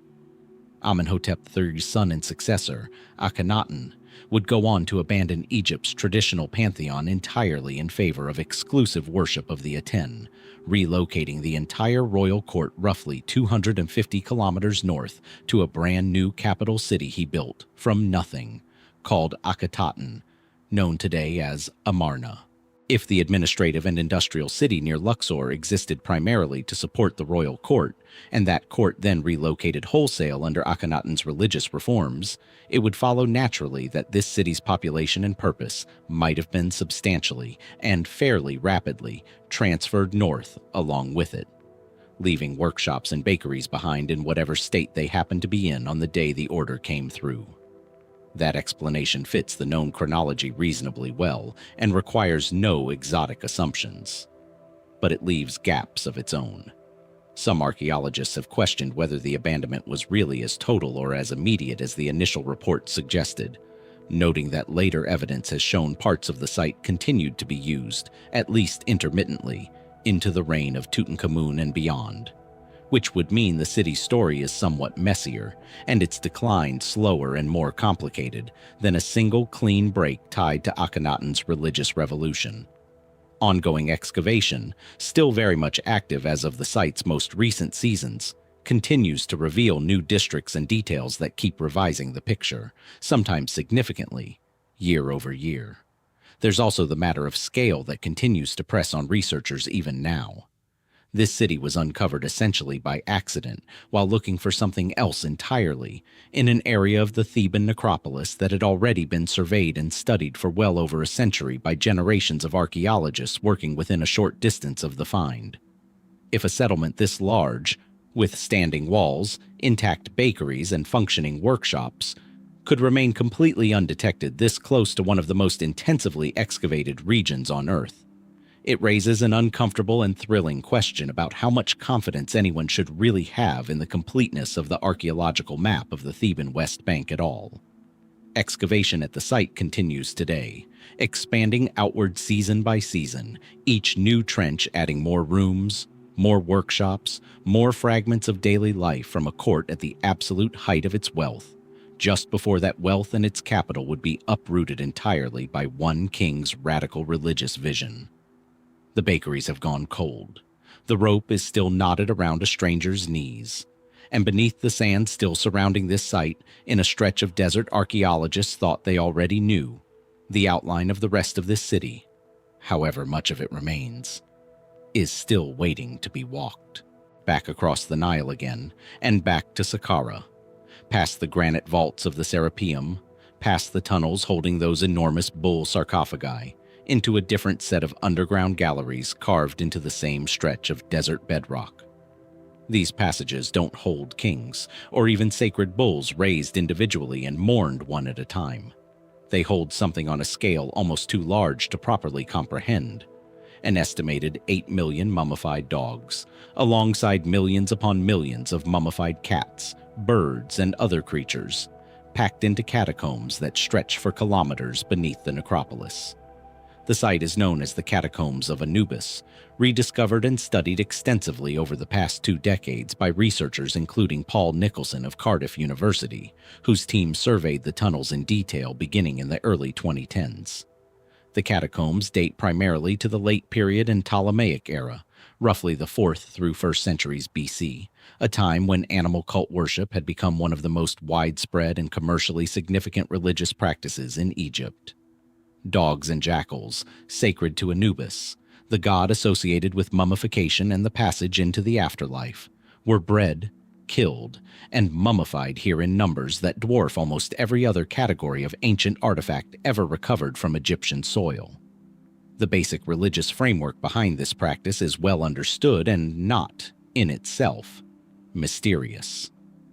Pilgrims visiting temples dedicated to particular gods could purchase a mummified animal associated with that deity, a dog for Anubis, a cat for Bastet, an ibis or falcon for Thoth or Horus, and dedicated as a votive offering, a physical prayer meant to carry a request or a thanks directly to the god through the animal's journey into the afterlife. This was a common, well-documented, and evidently massively popular form of personal religious devotion, practiced by ordinary Egyptians rather than reserved for royalty. And it explains why the scale of animal mummification, taken as a whole across all of Egypt's animal necropolises, may run into the tens of millions. What has genuinely startled researchers is not the existence of this practice, but what modern scientific analysis has revealed about how the demand behind it was actually met. Studies conducted on the dog mummies recovered from these catacombs, including detailed work published by Nicholson's team and by radiographic analysis carried out at institutions including the University of Manchester, found that a substantial proportion of the animals, in some samples closer to half, were mummified as very young puppies, some apparently only hours or days old at the time of death, far too young to have died of natural causes in anything resembling the numbers recovered. The clear implication, one the researchers themselves have stated fairly directly, is that a significant number of these animals were bred specifically for this purpose and killed deliberately, likely soon after birth, in order to meet the sheer commercial scale of pilgrim demand for votive offerings. This reframes the catacombs from a straightforward record of religious devotion into something closer to an industrial operation, a breeding and production system organized around a temple economy, in which priests and temple staff bred animals specifically to be killed and sold, on a scale that modern estimates suggest could have required the production of roughly 500 animals per day, every day, for centuries, just to account for the dog catacomb alone. That figure, extrapolated across the full span of the late period and Ptolemaic era, is what produces estimates running into the millions, and it demands a logistical infrastructure, breeding facilities, feed, staff, mummification workshops operating essentially as assembly lines that ancient sources describe only in the vaguest terms, if they mention it at all. It's here that a further, more unsettling wrinkle enters the picture. When researchers began examining the internal composition of individual dog mummies more closely using CT scanning and X-ray analysis, they discovered that a considerable number of the neatly wrapped dog-shaped bundles didn't actually contain complete animal skeletons at all. Some held only partial remains, a handful of bones, fragments, or in some cases what appears to be simply organic material or padding shaped and wrapped to resemble a dog, with little or no actual animal inside. Given the staggering demand this system had to meet, some researchers have proposed this reflects a kind of ancient supply shortfall. Ambitious temple operations occasionally unable to produce enough genuine animal remains to keep pace with pilgrim purchases, resorting instead to padded or partial fakes sold, presumably at the same price and with the same religious promise as an authentic offering. Whether pilgrims buying these mummies knew or would have cared that their votive dog might contain only a fraction of an actual animal is a question the archaeological record can't answer. Perhaps the wrapped bundle itself, blessed and dedicated through ritual, was considered sufficient regardless of what lay inside it, the symbolic act of purchase and dedication mattering more than literal biological content. Or perhaps this was, in some functional sense, ancient religious fraud, temple staff cutting corners on a devotional product pilgrims believed to be genuine. What the catacombs of Anubis leave behind, in the end, is a portrait of Egyptian religion at a scale rarely captured elsewhere in the archaeological record. Not the singular, lavishly resourced devotion given to an Apis bull or a pharaoh, but an entire industry, breeding and processing millions of small lives to satisfy the spiritual needs of ordinary people, one dog-shaped bundle at a time.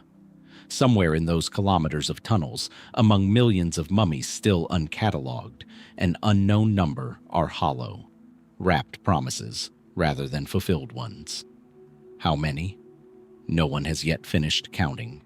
Wind the clock back much further than any temple economy, past Amenhotep's lost city and the industrial catacombs of Anubis, to a time before Egypt had gods with settled names or animals bred by the millions for religious commerce.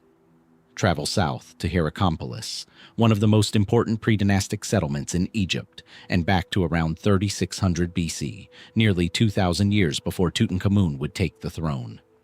It's here, in a cemetery designated HK6, that archaeologists uncovered a burial that still resists a clean explanation, more than 2 decades after it was first lifted from the ground.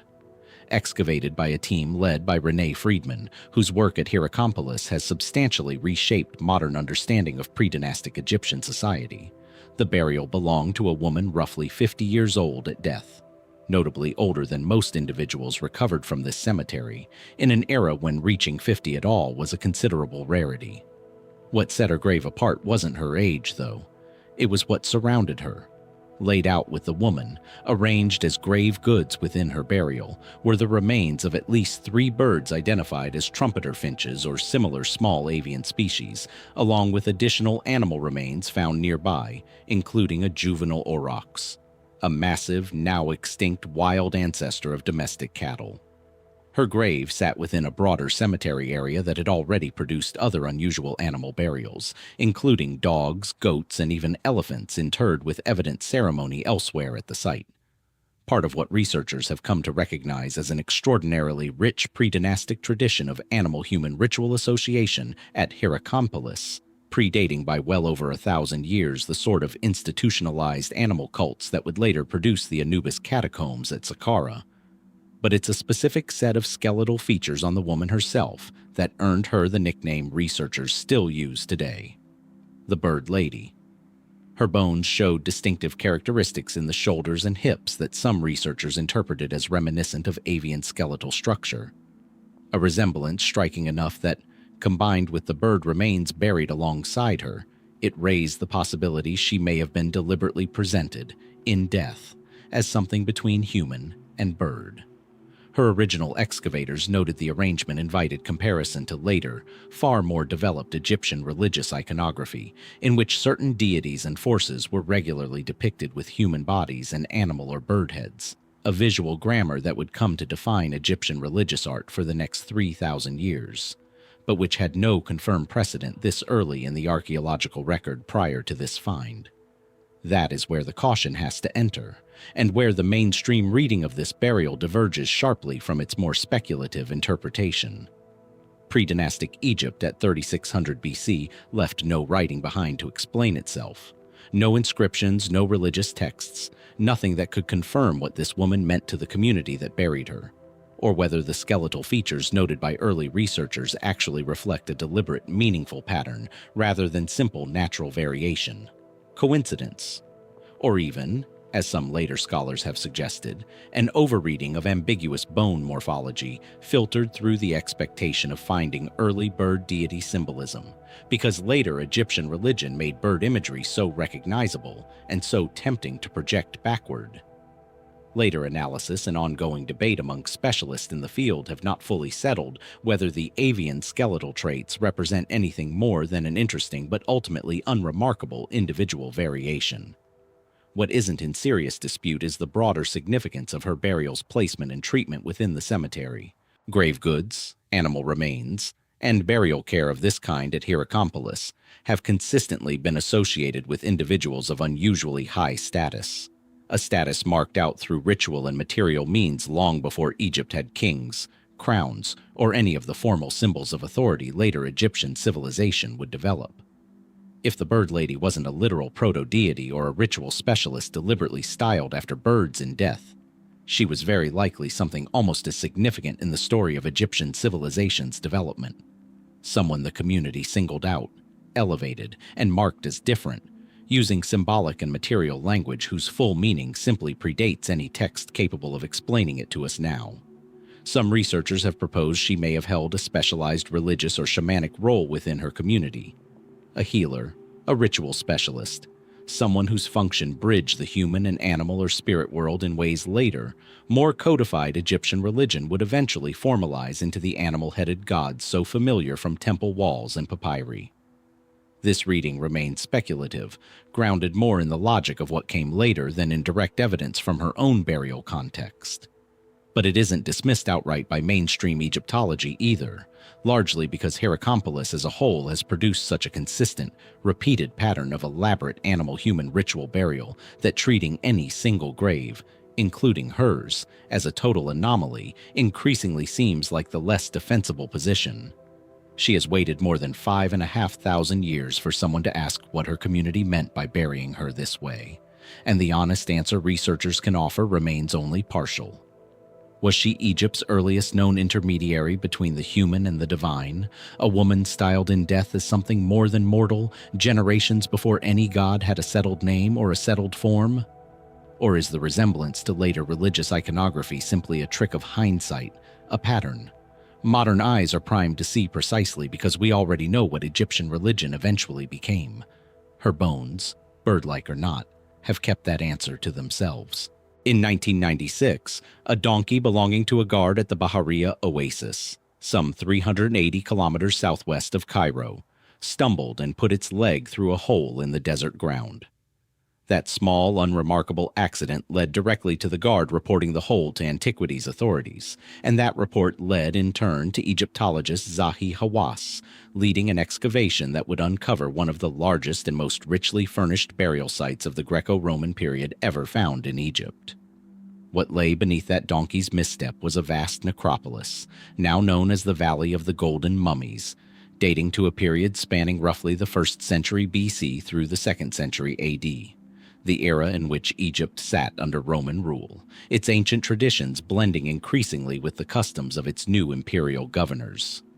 Excavations, which began in earnest in 1999 and have continued intermittently since, have so far uncovered around 250 mummies out of an estimated total population in the surrounding tombs that Hawass and his team believed could number in the thousands, making this potentially one of the largest mummy caches ever identified in Egypt. What earned the site its name and its considerable fame was the sheer quantity of gold found adorning the bodies. Many of the mummies were fitted with gilded masks covering the face and chest, molded and painted with individualized features, alongside gilded plaques, jewelry, and in some cases, full gilded body coverings applied directly over the linen wrappings.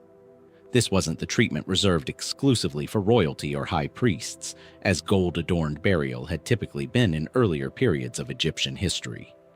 The tombs at Bahariya included men, women, and children across a range of apparent social standings, suggesting that by this later period, a broader swath of Egyptian society, likely merchants, farmers, and local officials made prosperous by the Oasis's position along important desert trade routes, had access to burial customs that blended traditional Egyptian mummification with a level of golden ornamentation once far more exclusive.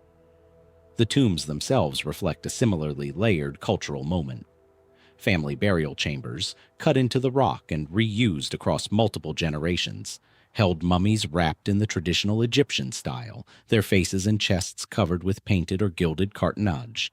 Yet the artistic style of many of these masks and coverings shows unmistakable Greco-Roman influence. Facial features rendered with a naturalism borrowed from Hellenistic portraiture, a marked departure from the stylized, idealized faces typical of earlier, purely Pharaonic-era funerary art. This is a population caught visibly between two worlds, still practicing mummification and still oriented toward the traditional Egyptian afterlife, while adopting the aesthetic language of the Mediterranean world that now governed them. The scale of the find alone raised questions that excavators are still working through. Why Bahariya, specifically, and why in this concentration? The most straightforward explanation ties directly to the Oasis's economic position during this period. Bahariya sat along key trade routes connecting the Nile Valley to the Western Desert and beyond, and archaeological and textual evidence indicates it had become a significant center for wine production during the Greco-Roman era, generating real sustained prosperity for a community that might otherwise have remained a minor desert outpost. That prosperity, in this reading, straightforwardly explains the wealth visible in the tombs, a local elite, and a broader merchant class with genuinely disposable income, choosing to spend a meaningful portion of it on increasingly elaborate funerary display, at a moment in Egyptian history when older restrictions on who could access lavish burial had considerably loosened. But the excavation has also produced puzzles that resist such a tidy economic explanation. Only a small fraction of the necropolis, estimated by Hawass's team at perhaps a tenth of the total site, has been excavated so far, meaning even the researchers most familiar with Bahariya are working from an incomplete picture of a burial ground that may ultimately prove significantly larger and more complex than what's currently documented. Some tombs show evidence of reuse across multiple generations of the same family, layered with later burials disturbing earlier ones in ways that complicate any simple, single-period reading of the site, while other chambers appear to have been sealed and left undisturbed since their original interment, preserving details about burial customs and family groupings that are still being carefully studied and published. There is also a quieter tension embedded in the finds themselves, between the very Roman-influenced artistic style visible on many of the masks and the resolutely traditional Egyptian religious content still present throughout the tombs. Scenes of Egyptian deities including Anubis, Osiris, and Isis, painted on coffins and chamber walls, positioned right alongside faces rendered in a distinctly Hellenistic, almost photographic style. Researchers continue to debate exactly how deeply Roman-period Egyptians in a community like Bahariya actually understood or maintained the specific theological meaning behind the older religious imagery they continued to reproduce so faithfully, generations after Alexander's conquest had first begun reshaping Egyptian political and cultural life, or whether these symbols had, by this point, become more a matter of enduring tradition and visual expectation than active, fully understood belief. Excavation continues at Bahariya today, slowly and carefully, given both the scale of the site and the complexity of properly conserving gilded material that has spent nearly 2,000 years underground. 90% of the necropolis, by Hawas's own estimate, remains unexcavated, an enormous population of the dead still resting exactly where a Roman-era community once buried them, their golden faces still turned upward in the dark. A donkey stumble uncovered this much. What the rest of that unopened ground might still be holding is, for now, anyone's guess. Status, it turns out, didn't always need gold to announce itself. Centuries before Roman-era Egyptians wrapped their dead in gilded masks at Bahariya, and more than a millennium before the Bird Lady was laid to rest with her finches at Hierakonpolis, that same stretch of desert cemetery was already telling a version of this story. Only its currency wasn't gold. It was animals, and an astonishing range of them. Hierakonpolis's HK6 cemetery, the same elite predynastic burial ground that produced the Bird Lady, has yielded one of the most unusual concentrations of animal burials found anywhere in the ancient world, uncovered over more than 2 decades of careful excavation by Rene Friedman's team. What makes the site remarkable isn't simply that animals were buried there. Animal burial, in various forms, appears at many ancient sites. But the sheer diversity, scale, and evident intentionality of what Hierakonpolis has produced, all dating to roughly 3700 to 3400 BC, solidly within the pre-dynastic period, well before Egypt had kings, writing, or any of the formal religious institutions that would later organize animal cults into massive operations like the Anubis catacombs at Saqqara. The list of species recovered from this single cemetery reads almost like an inventory of a private menagerie rather than a burial ground.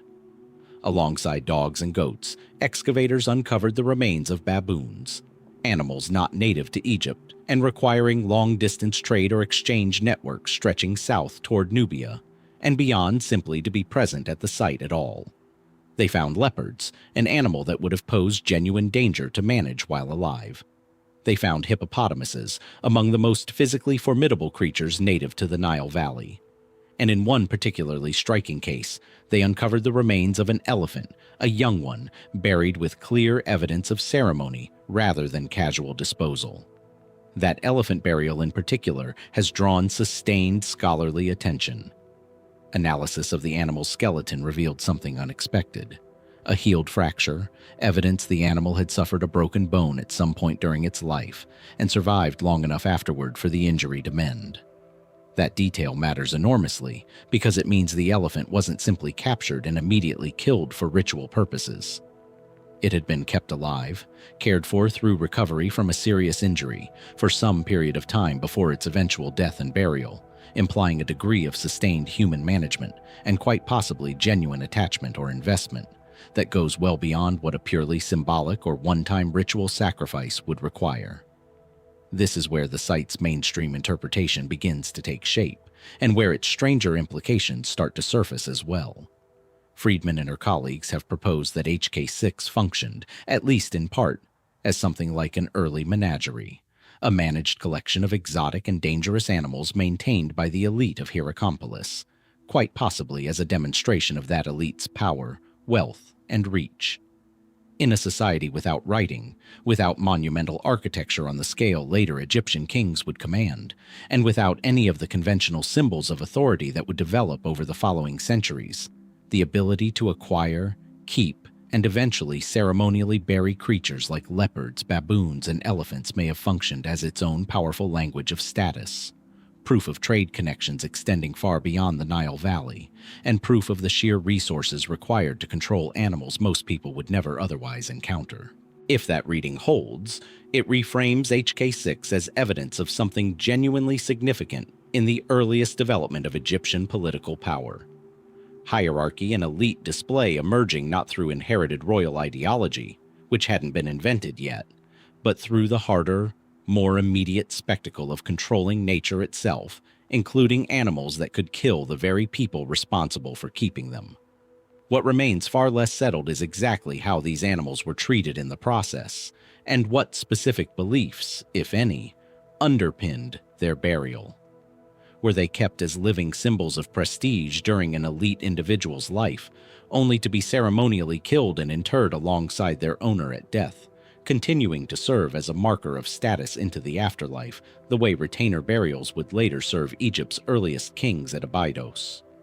Or did these animals die of natural causes, injury, or old age over time, each burial representing a separate act of ceremony rather than a single coordinated event tied to one elite death? The cemetery's animal burials don't all share a single uniform pattern, which complicates any attempt to settle on one explanation covering every case. Some appear closely associated with specific human burials, suggesting a direct, personal relationship between a particular animal and a particular elite individual. Others appear more isolated, their connection to any single human burial less clear. There's also a harder edge to this picture that researchers haven't shied away from. Managing leopards and hippopotamuses in captivity, even briefly, would have required real skill and carried real risk, and evidence from some of the animal remains suggests captivity itself may have been difficult on the animals involved, with some specimens showing signs of stress or poor condition consistent with confinement in an environment never suited to them. This wasn't a gentle or purely reverent practice, whatever ritual meaning it carried. It was, in some cases, likely a genuinely difficult and even cruel undertaking, driven by a community's evident hunger to display power through the control of creatures that by nature refused to be controlled. Nearly 6,000 years later, the bones of that elephant, its long-healed fracture still visible beneath the sand of HK6, remain one of the clearest physical traces we have of ambition and hierarchy taking root in Egypt before Egypt itself, in any recognizable political sense, existed. Who decided that power should look like this? A leopard's cage, a baboon brought from hundreds of miles south, a young elephant nursed back from a broken limb only to be buried with ceremony sometime later. The cemetery has given up its animals. It has not yet given up the reasoning behind them. From the animal pits of Hierakonpolis, travel north again, back to the plateau at Giza, back to the shadow of the same monument that once concealed a void discovered only by cosmic particles. In 1954, on the south side of the Great Pyramid, an Egyptian archaeologist named Kamal el-Malak was clearing debris in preparation for a road project when he noticed something in the bedrock that didn't belong there. A line of enormous limestone blocks, sealed with plaster and stamped with the cartouche of Khufu's son and successor, Djedefre, a seal that had, remarkably, never been broken. Beneath those blocks lay a rock-cut pit, and inside it, disassembled into 1,124 separate pieces, was a boat.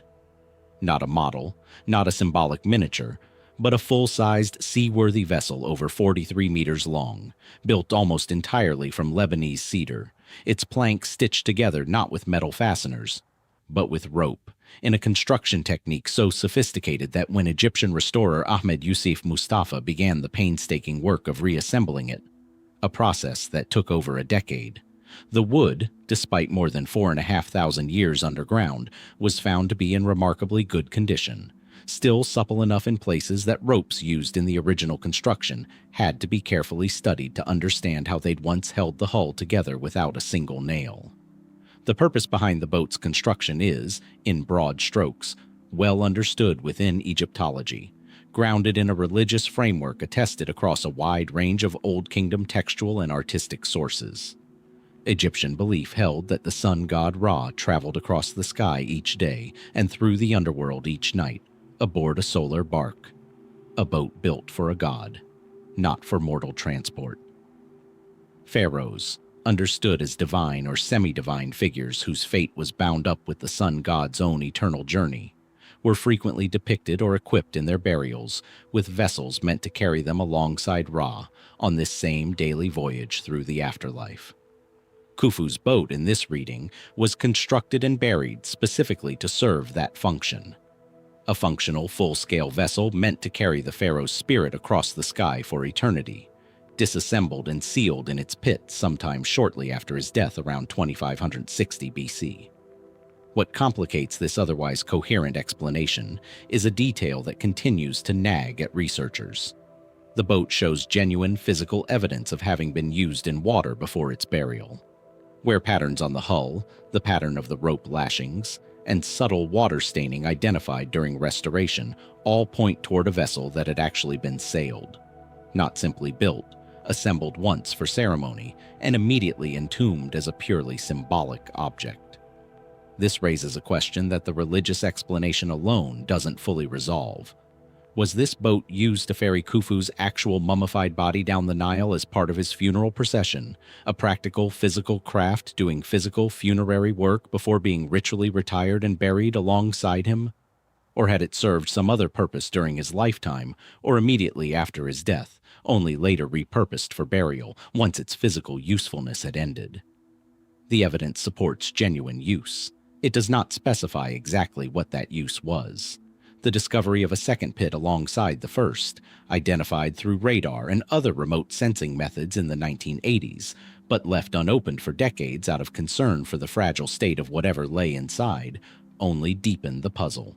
When that second boat pit was finally excavated by a Japanese-Egyptian team beginning in 2011, working under painstaking conservation protocols, they found the disassembled remains of a second full-sized vessel. In considerably worse condition than the first, its wood degraded by insect damage and centuries of shifting humidity, but confirmed as another genuine, full-scale boat rather than a duplicate structure or symbolic marker. Why Khufu's tomb complex required two such vessels, rather than one, remains an open question. Some Egyptologists have proposed the pair represents day and night barks, distinct vessels tied to Ra's dual journey across sky and underworld, a reading with reasonable grounding in known religious symbolism. Others suggest more practical explanations, involving separate functions during the funeral itself, or simply an abundance of royal resources expressing itself through duplication and excess, as it clearly did throughout the rest of Khufu's monumental building program. There's a broader, harder-edged question sitting underneath all of this too, one that connects directly back to the pyramid these boats were built to accompany: the sheer material cost involved. Cedar of this quality wasn't native to Egypt at all. It had to be imported from the forests of Lebanon, transported across considerable distance at a time when long-distance trade of this kind demanded real diplomatic and logistical infrastructure. Building two full-sized functional ships from imported timber, then deliberately dismantling and burying them rather than putting them to any further practical use, represents an extraordinary expenditure of wealth and labor for a purpose that, by design, no living person was ever meant to witness or use again. It stands as one more example, alongside the pyramid itself, of just how much of Old Kingdom Egypt's tremendous resources were poured directly into the unseen, permanently sealed machinery of the afterlife. The first boat, fully reassembled, now rests on public display near the pyramid that once hid it, its cedar hull intact after 4,500 years, still bearing the faint physical memory of water it once actually sailed. Its twin remains in fragments, still undergoing careful conservation. Somewhere in the gap between those two vessels, one restored, one still being pieced back together, sits the unanswered question of exactly what job these ships were built to do, and for whom, before the desert closed over them for what was meant to be forever. That same imported cedar, once shaped into rope-lashed hulls for Khufu's afterlife, points toward a harder, more practical question about his reign that boats alone can't answer. If Egyptians could organize the logistics to import timber from Lebanon and build ocean-going vessels by hand, how did they move the 2.5-ton limestone blocks? And, for the pyramid's upper casing, blocks of fine white Tura limestone weighing considerably more. The many kilometers required to raise his pyramid at all. For nearly 2 centuries after modern Egyptology began seriously studying Giza, this question was answered almost entirely through inference, reconstruction, and educated guesswork. Then, in 2013, at a Red Sea harbor site called Wadi al-Jarf, a French-Egyptian archaeological mission led by Pierre Tallet found a document that answered it in the plainest possible terms. A diary, written by a real person who did the work. The site itself is remarkable on its own terms. the oldest known harbor structure in the world, built to support Egyptian expeditions across the Red Sea toward the Sinai Peninsula, where copper and turquoise were mined for use throughout the kingdom. But it was inside a set of storage caves near the harbor that Talat's team found what has become known as the Diary of Merer, a collection of papyrus fragments constituting the oldest inscribed papyri ever discovered in Egypt, dated with precision to year 27 of Khufu's reign, meaning these documents were written during the final years of the Great Pyramid's actual construction by someone directly involved in building it. Merer, the document's author, held the title of inspector, leading a work crew of around 40 men tasked with transporting stone. His diary is not literary or ceremonial in tone. It reads, remarkably, almost like a modern logbook, recording day-by-day activity in terse, practical entries, dates, tasks completed, locations traveled, supplies received. And what it describes in exactly the kind of granular, unglamorous detail earlier generations of Egyptologists could only theorize about is the specific logistics of transporting fine limestone from the Tura quarries on the Nile's east bank to the pyramid construction site at Giza. According to Merer's account, his crew moved this stone primarily by boat, navigating a network of canals that connected the Tura quarries to the Giza plateau itself.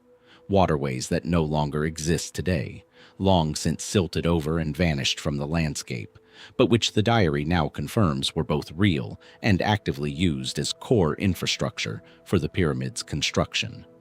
Merer describes trips of a few days each, moving between the quarry, a way station, and the pyramid site, with the stone loaded onto boats for the water-based legs of the journey rather than dragged entirely overland, as older popular theories had often assumed. The diary even names a specific official overseeing the broader project.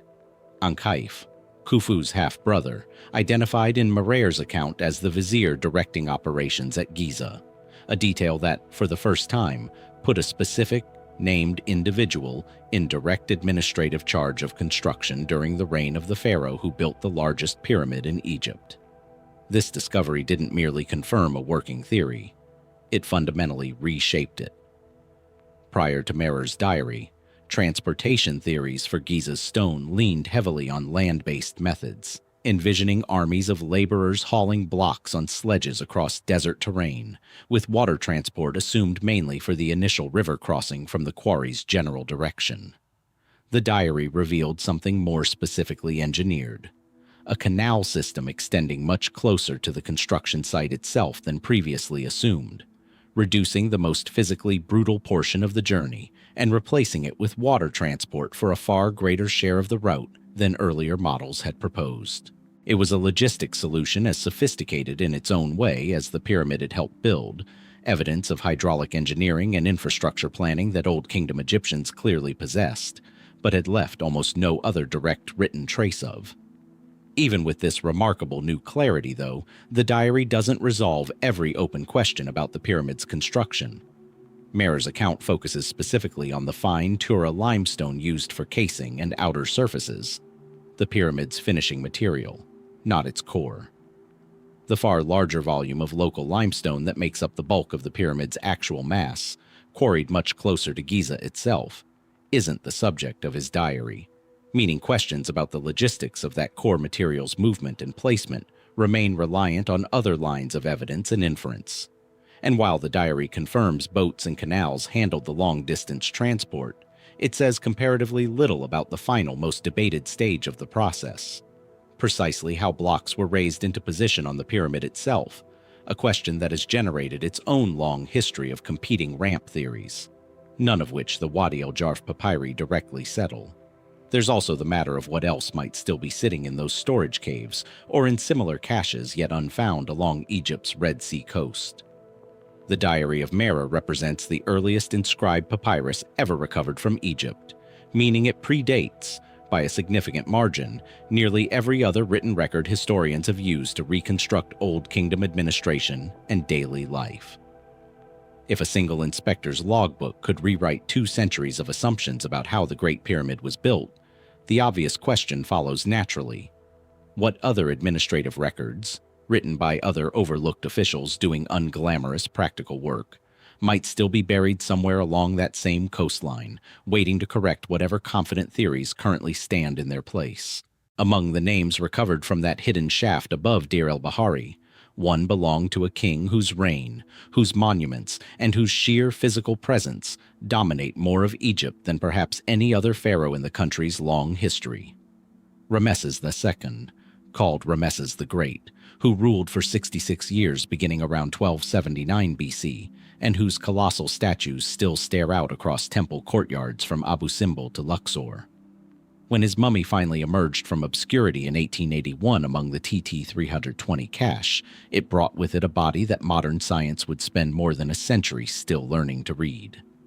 Ramesses II's mummy has been examined more extensively than perhaps any other pharaoh's remains, beginning with an unwrapping conducted by French Egyptologist Gaston Maspero in 1886, continuing through X-ray analysis performed by University of Michigan researchers in the 1970s, and culminating in a remarkable 1976 episode that remains one of the more surreal chapters in the history of archaeology.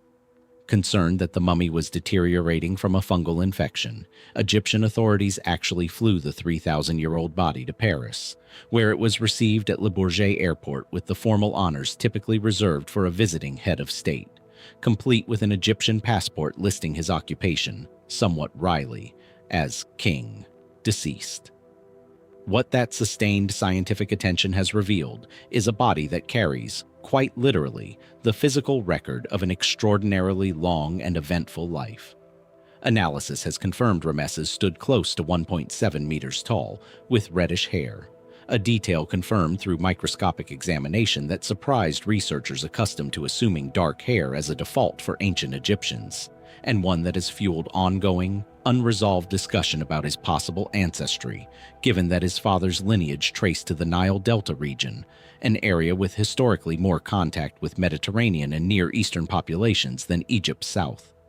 His skeleton shows severe arthritis, dental problems including an abscess that may have caused him real pain and difficulty eating in his final years, and hardened arteries consistent with atherosclerosis. The ordinary unglamorous toll of old age on a body that, by the standards of his era, lived an extraordinarily long time, dying at somewhere between 90 and 92 years old. But it's a specific detail, identified in that 1970s X-ray analysis, and confirmed by subsequent study, that has generated the most genuine scholarly debate. A small, hard object, roughly the size and shape of a pebble or a pellet, lodged in the region of his neck, which some radiologists interpreted as a possible seed or resin packing material inserted during mummification, and which other analysts have proposed might actually represent a different kind of object entirely. Its exact nature never conclusively settled by imaging alone, since CT scanning of this specific feature has produced readings ambiguous enough to support more than one interpretation. It's a small mystery embedded within a much larger and more thoroughly documented life, and it's emblematic of just how much even the most studied mummy in Egyptian history still withholds from complete certainty. The more consequential unresolved question surrounding Ramesses concerns not his death, but decisions made about his body centuries after it, decisions the TT-320 cache itself forced Egyptologists to reconstruct piece by piece. Inscriptions left on his wrappings by the same 21st dynasty priests responsible for gathering Egypt's royal mummies indicate his body was moved and rewrapped at least twice before finally coming to rest in the hidden shaft where Brugsch found it in 1881, evidence of exactly the kind of careful, repeated intervention that era's priesthood applied across the royal cache as a whole, but with Ramesses's case offering unusually detailed textual confirmation of just how much handling, relocation, and restoration his body specifically underwent in the process of surviving 3,000 years of tomb robbery and political instability. That survival came at a cost that only became fully visible once modern conservation science entered the picture. The fungal infection that prompted his 1976 flight to Paris turned out to be a serious, active threat. A study conducted by French mycologist Ezzedine Taha identified several species of fungi actively degrading the mummy's tissue, a slow biological process that had presumably been underway to some degree for a very long time, but had only become urgent enough to address once modern researchers were paying close enough attention to notice. The Paris treatment, involving gamma-ray sterilization to halt the fungal growth, likely extended the physical survival of Ramesses' remains by decades or more, meaning the body that had already survived robbery, relocation, and 3,000 years of desert conditions came remarkably close, in the 20th century, to being lost to something as mundane as mold. What remains genuinely open, even after a century and a half of study, is less about Ramesses' identity. Among all Egyptian pharaohs, his is one of the best documented lives in the historical record, thanks to the sheer volume of inscriptions, treaties, and monuments he commissioned during his exceptionally long reign. And more about the texture of his final years and death, details his own propaganda, understandably, never dwelt on. What exactly killed a 90-year-old king riddled with arthritis and dental infection, in an era with no way to diagnose the specific failure that finally ended a life already stretched so far past the ordinary lifespan of his time? His body has answered more questions than almost any other mummy in Egyptian history ever has. And still, at the edges of that answer, in details as small as an unidentified object near his throat, it keeps a little back. South of the pyramids themselves, past the causeways and the Sphinx, the Giza plateau flattens out into a stretch of desert that drew far less attention from archaeologists for most of the 20th century than the monuments looming just to the north. That neglect ended in the 1990s, when excavations led by Mark Lenner and Zahi Hawass, prompted in part by the accidental discovery of a tomb belonging to a pyramid worker when a horse stumbled into it, turned toward this overlooked ground, and uncovered an entire settlement that would fundamentally challenge one of the most persistent misconceptions in popular understanding of ancient Egypt. What Lehner's team found, over years of careful excavation, was a purpose-built town, now generally referred to as the Lost City of the Pyramid Builders, or the Height el-Garab site, dating to the same 4th dynasty period as the pyramids of Khufu and Khafra themselves, roughly 2500 BC. This wasn't a random scattering of huts. It was organized, planned infrastructure, long galleries of barrack-style housing capable of accommodating large numbers of workers, bakeries equipped with distinctive ceramic vessels used specifically for mass-producing bread, breweries for beer production on an industrial scale, and copper working areas for producing and maintaining the tools construction would have required in enormous quantities. The scale of food production alone told researchers something important about who was living and working here. The bakeries and breweries at the site appear designed to feed a workforce numbering in the thousands, not the small, informal crews earlier, more speculative theories had sometimes imagined. Animal bone analysis from the site's refuse deposits revealed evidence of significant meat consumption, including cattle, sheep, and goat, in quantities substantial enough to suggest a workforce that was being actively provisioned and fed as an organized enterprise, rather than an enslaved population left to fend for itself on minimal rations. This detail, more than almost any other single piece of evidence, has driven a major shift in how Egyptology now discusses the pyramid builder's identity and treatment, moving decisively away from the old, popular image, reinforced for centuries by biblical narrative and Hollywood films alike, of a foreign enslaved population driven to build these monuments under the lash. The physical remains of the workers themselves reinforce this reading. Skeletal analysis from an associated cemetery, excavated separately but connected to the settlement, shows individuals with well-healed fractures, bones broken during life and given time and care to mend properly, evidence of medical attention rather than a workforce simply worked until it broke and was discarded. Some skeletons show signs consistent with amputation, performed with enough surviving recovery time to suggest the individual received ongoing care afterward. This is not, researchers have argued, consistent with a population treated as expendable. It points instead toward organized labor, likely drawn substantially from Egypt's own population, potentially through a rotational system tied to seasonal agricultural cycles, when Nile floodwaters made farming impossible and freed up labor for large state construction projects, alongside a smaller, more permanent core of skilled workers who lived at the site year-round. Inscriptions and graffiti recovered from the pyramid's own internal construction spaces support this picture further. Workers organized themselves into named crews, with titles like Friends of Khufu and Drunkards of Menkaure, left scrawled on quarry marks and interior blocks, informal, almost affectionate names that speak to organized groups with genuine identity and apparently considerable morale, rather than an anonymous mass of coerced labor with no stake in the work they were doing. And yet, even with this substantially revised and more humane picture now broadly accepted within mainstream Egyptology, real uncertainty remains about the finer details of how this system actually functioned. The rotational labor theory, while well supported by evidence of seasonal patterns in the settlement's usage and by later administrative texts describing similar systems, doesn't fully account for every aspect of the site's organization, including questions about exactly how workers were selected, compensated, or compelled to participate at all, whether through some form of taxation obligation owed to the state, genuine voluntary participation tied to religious devotion toward a divine king, or some blend of both that modern categories of free and forced labor may not map onto especially well. Ancient Egyptian society had no direct equivalent to modern wage labor, and applying either extreme of our own framework, chattel slavery on one end, willing volunteerism on the other, risks flattening a system whose actual social and economic mechanics may have been considerably more complex and more specific to its own time than either label fully captures. There's also the matter of scale and permanence that continues to generate debate among specialists.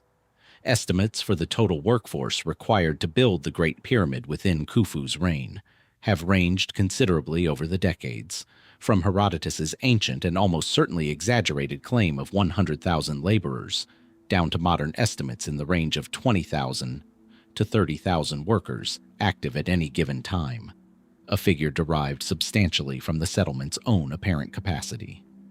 Reconciling that estimate with the total volume of stone moved in place during Khufu's roughly 23-year reign remains an active area of calculation and revision, one where new data from ongoing excavation continues to refine the numbers rather than settle them permanently. What Haid el-Ghurab ultimately offers isn't a complete final account of exactly how the pyramids were built, but something perhaps more valuable.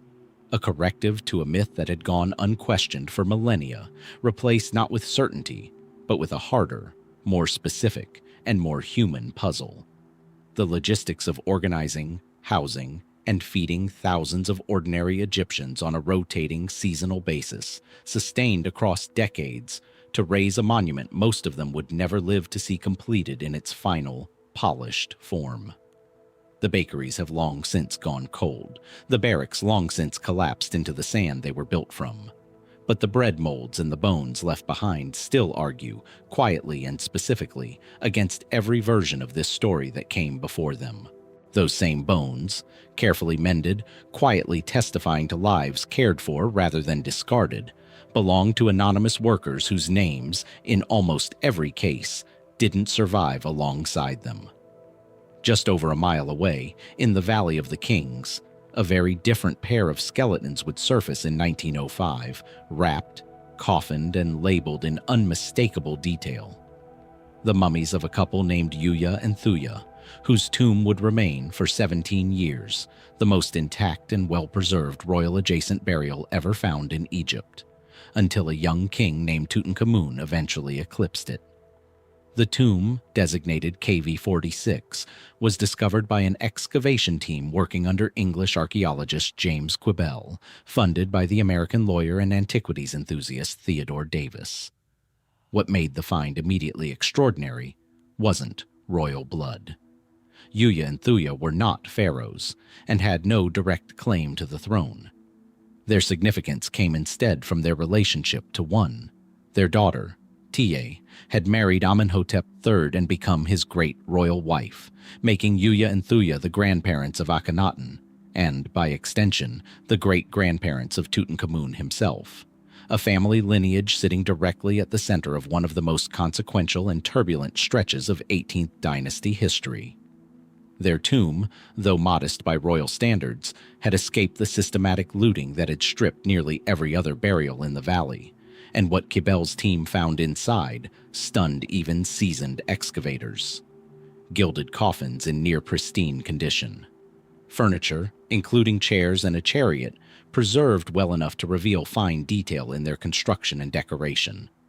Jewelry, funerary masks, and an enormous cache of everyday objects that gave researchers an unusually vivid tactile sense of elite 18th dynasty life, 17 years before Carter would deliver an even larger version of the same experience, just down the valley. Until Tutankhamun's tomb changed the comparison permanently, KV-46 held the record as the best-preserved tomb ever found in the Valley of the Kings. The mummies themselves proved just as informative as the objects surrounding them. Yuya's body, in particular, was noted by early examiners for its unusually well-preserved facial features and for physical characteristics, including reddish-blonde hair, and, by some early accounts, features some initial observers described as distinct from what they expected of native Egyptian ancestry. That sparked early 20th century speculation, some of it colored by the racial theorizing common to Egyptology at the time, about Yuya's possible foreign origin. That speculation gained additional fuel from Yuya's own title, recorded in tomb inscriptions, Master of the Horse, alongside a role as a priest and high military official, honors and responsibilities notably substantial for a man without direct royal blood, and unusual enough to invite ongoing scholarly discussion of exactly how a commoner family rose to this level of court influence. Modern genetic research has added real, if still developing, texture to this older speculation. DNA studies conducted as part of the broader Egyptian mummy genome projects of the past 2 decades have worked to establish Yuya and Thuya's biological relationship to Tutankhamun and other royal mummies with increasing confidence, confirming the family connection inscriptions had claimed all along, and helping resolve at least some identification questions that had lingered around several royal-adjacent mummies from this period. These genetic studies have generally not supported the more exotic foreign origin theories that circulated in the early 20th century, situating Yuya's ancestry within expected regional variation rather than requiring any dramatic outside explanation. Though debate over the fine details of his background and the reasons behind his family's rapid rise to such influence at court continues among specialists working with an evolving and still incomplete genetic and textual record. What remains genuinely unresolved is the more human question sitting underneath the genetics and the titles. How precisely did a family without prior royal blood secure a marriage between their daughter and the reigning pharaoh, then parlay that marriage into a lavish, only slightly modest royal-adjacent burial in the single most exclusive cemetery in Egypt? Court marriages of this era typically reinforced existing royal or high priestly lineages. Tia's marriage to Amenhotep III represents a documented exception significant enough that historians still debate what political, religious, or personal factors drove it, given how thoroughly it reshaped the family's status for at least the following 2 generations, through Akhenaten and ultimately down to Tutankhamun himself. There's also a smaller, stranger detail that has drawn less popular attention, but continues to interest specialists closely studying the mummification techniques used on both bodies. Some later analysis has suggested variations in Yuya's embalming that differ subtly from standard period practice, differences some researchers have connected to his particular religious offices, and others regard as simply reflecting the individual variation and experimentation any 2 embalmers might bring to comparable work. Another detail where the physical evidence permits more than one reasonable reading. Yuya and Thuya's mummies rest today in the Egyptian Museum, their faces still among the most detailed and well-preserved from the entire New Kingdom, evidence of a couple whose family connections reshaped the trajectory of an empire without either of them ever wearing a crown themselves. Their tomb answered questions about preservation and craftsmanship that Egyptology had wondered about for decades. It has never fully answered the quieter, more personal question standing just behind those achievements. What exactly made a king look past every established convention of royal marriage and choose their daughter? Picture a foot, wrapped in aged linen, one toe unmistakably out of place. Carved rather than grown, jointed rather than flexible, fastened to a woman's remains with a precision that has nothing accidental about it. This is the detail that greeted researchers examining a mummy known as the Cairo toe, and it would eventually push back the known history of prosthetic medicine by centuries. The mummy in question belonged to a woman, likely of elite status, buried in a tomb near Thebes and dated by researchers to somewhere between 950 and 710 BC, placing her within Egypt's third intermediate period. Her remains, along with the artificial toe attached to her right foot, are held today by the Egyptian Museum in Cairo, and it was there, beginning in the mid-2000s, that a research team led by Jackie Finch, an Egyptologist and prosthetic specialist affiliated with the K&H Center for Biomedical Egyptology at the University of Manchester, undertook a detailed study of the object, not simply to document its craftsmanship, but to answer a more specific and more interesting question. Did it actually work? The toe itself, carved from wood and leather, is a remarkably sophisticated piece of construction.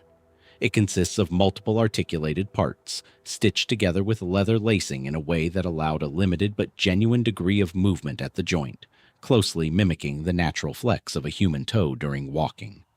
Wear patterns visible on the object, along with evidence of remodeling and adjustment during the woman's life, indicated it had actually been worn repeatedly over a meaningful stretch of time, not crafted purely as a funerary or cosmetic addition applied after death, but as a genuine, functional device used by a living person coping with the loss of her own big toe.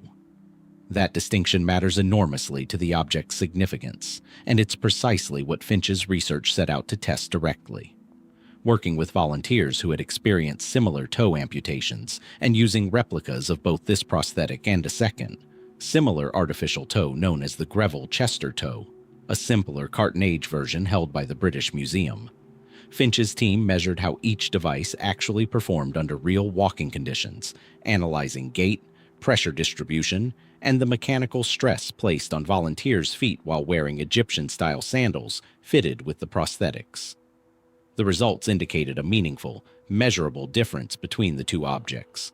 The more articulated leather and wood specimen from Cairo showed clear evidence of having been engineered for genuine functional use, improving gait and reducing strain in ways consistent with a device designed by someone who understood, at least practically, the biomechanics of walking without a big toe.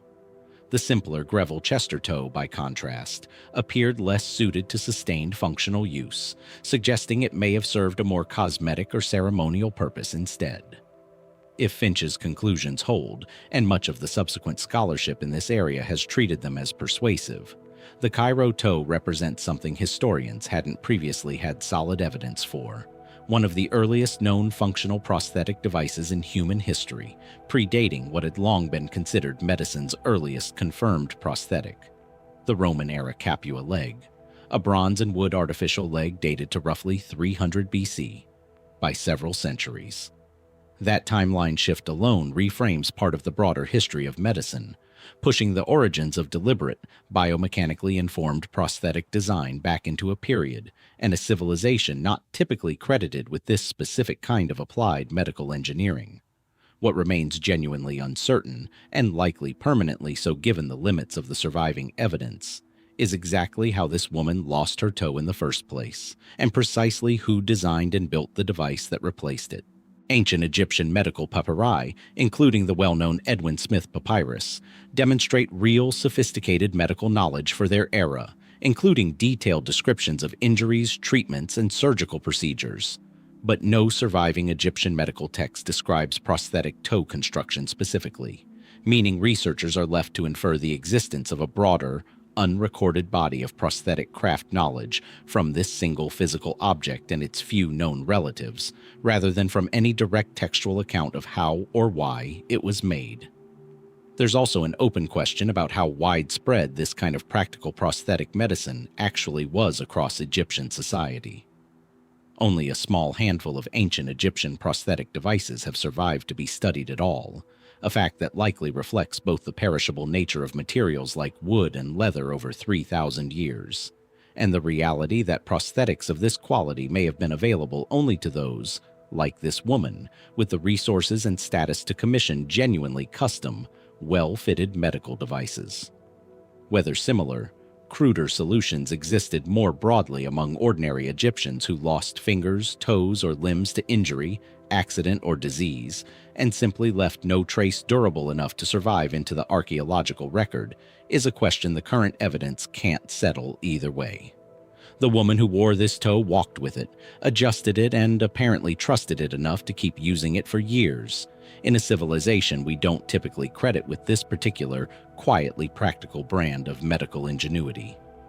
Her identity, and the story of whatever accident or illness first cost her that toe, are gone along with everything else the centuries have taken.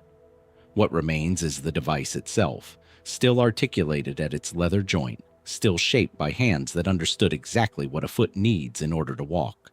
A small, private act of problem-solving that outlived the woman it was built for by nearly 3,000 years, and that no text has yet come forward to fully explain.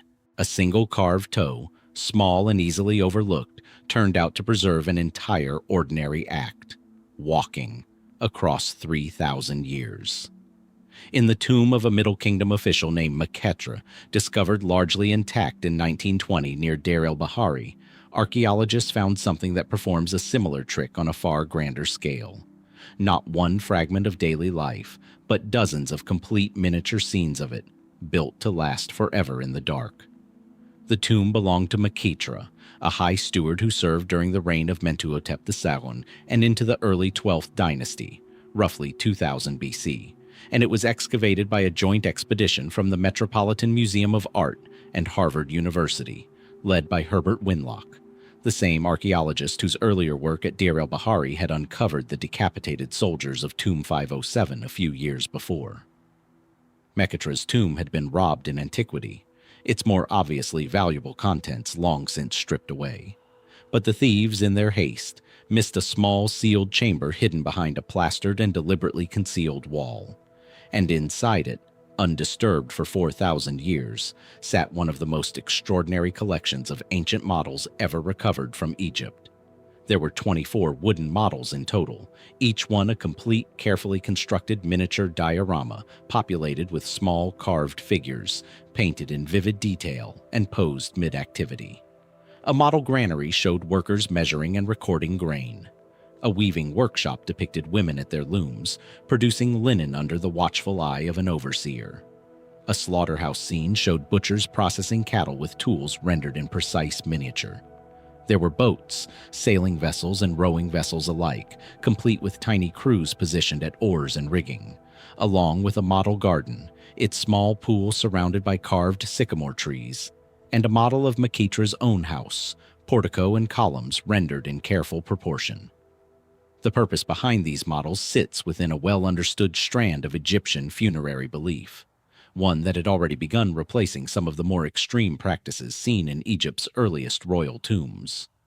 Where First Dynasty kings at Abydos had apparently required actual human retainers to accompany them into death, Middle Kingdom Egyptians increasingly relied on models, images, and later Shabti figures to serve the same symbolic function, magically animated substitutes meant to labor on the deceased's behalf in the afterlife, producing food, textiles, and transportation eternally, without requiring any further loss of actual life. Maqetra's models in this reading represent this belief taken to its most elaborate, materially expensive extreme, an entire miniature estate, complete with staff, built to sustain him indefinitely in the world beyond death. What makes the Maqetra models significant to modern historians goes well beyond their religious function, though. Because they survived essentially undisturbed, still arranged in their original positions within a sealed chamber, they preserve details of Middle Kingdom daily life, technology, and social organization with a level of specificity that written and painted sources from this period often can't match on their own. The granary model, for instance, illustrates specific administrative and record-keeping practices tied to grain storage and taxation. The weaving workshop offers rare, detailed visual evidence of textile production techniques and workshop organization. The boats reveal precise construction details, rigging arrangements, and crew roles that supplement and occasionally correct assumptions drawn from period tomb paintings alone, which tend to show idealized two-dimensional scenes rather than the more spatially accurate, three-dimensional information a model can provide. Even with this wealth of information, though, the models raise questions that continue to occupy specialists working on Middle Kingdom social history. The figures populating each scene are rendered with individualized poses, expressions, and apparent roles, and researchers have puzzled over exactly how literally to read these details. Whether specific figures were meant to represent actual named individuals from Makitra's real household, immortalized in miniature alongside their master, or whether they functioned more as generic representative types, standing in symbolically for entire categories of labor, rather than particular people. The tomb's inscriptions don't settle the question definitively, leaving researchers to weigh stylistic and contextual clues against each other without full resolution. There's also a broader puzzle about scale and selection. Makitra's models depict a specific curated slice of daily and economic life: food production, textile manufacture, transportation, and domestic architecture, while leaving out other activities we know occupied Middle Kingdom Egyptians just as thoroughly, including their military life, other governance work, and their broader religious practice beyond the funerary sphere itself. Whether this selection reflects a deliberate, considered choice about which activities specifically needed magical perpetuation in the afterlife, purely practical limits on what could reasonably be modeled and afforded even by a wealthy official, or some combination of both, remains a matter of interpretation rather than settled fact, since Makhetra himself left no accompanying text explaining his own selection. Today, the Makhetra models are divided between the Egyptian Museum in Cairo and the Metropolitan Museum of Art in New York, still displaying their painted figures caught permanently mid-motion, rowing, weaving, counting grain, forever performing tasks that, for the actual people they represent or resemble, ended millennia ago. A hidden chamber missed by tomb robbers preserved an entire small world intact, down to the individual expressions on carved faces too small to have seemed worth stealing. What those faces were actually meant to represent, and to whom, is a question the models themselves, for all their extraordinary detail, were never built to answer.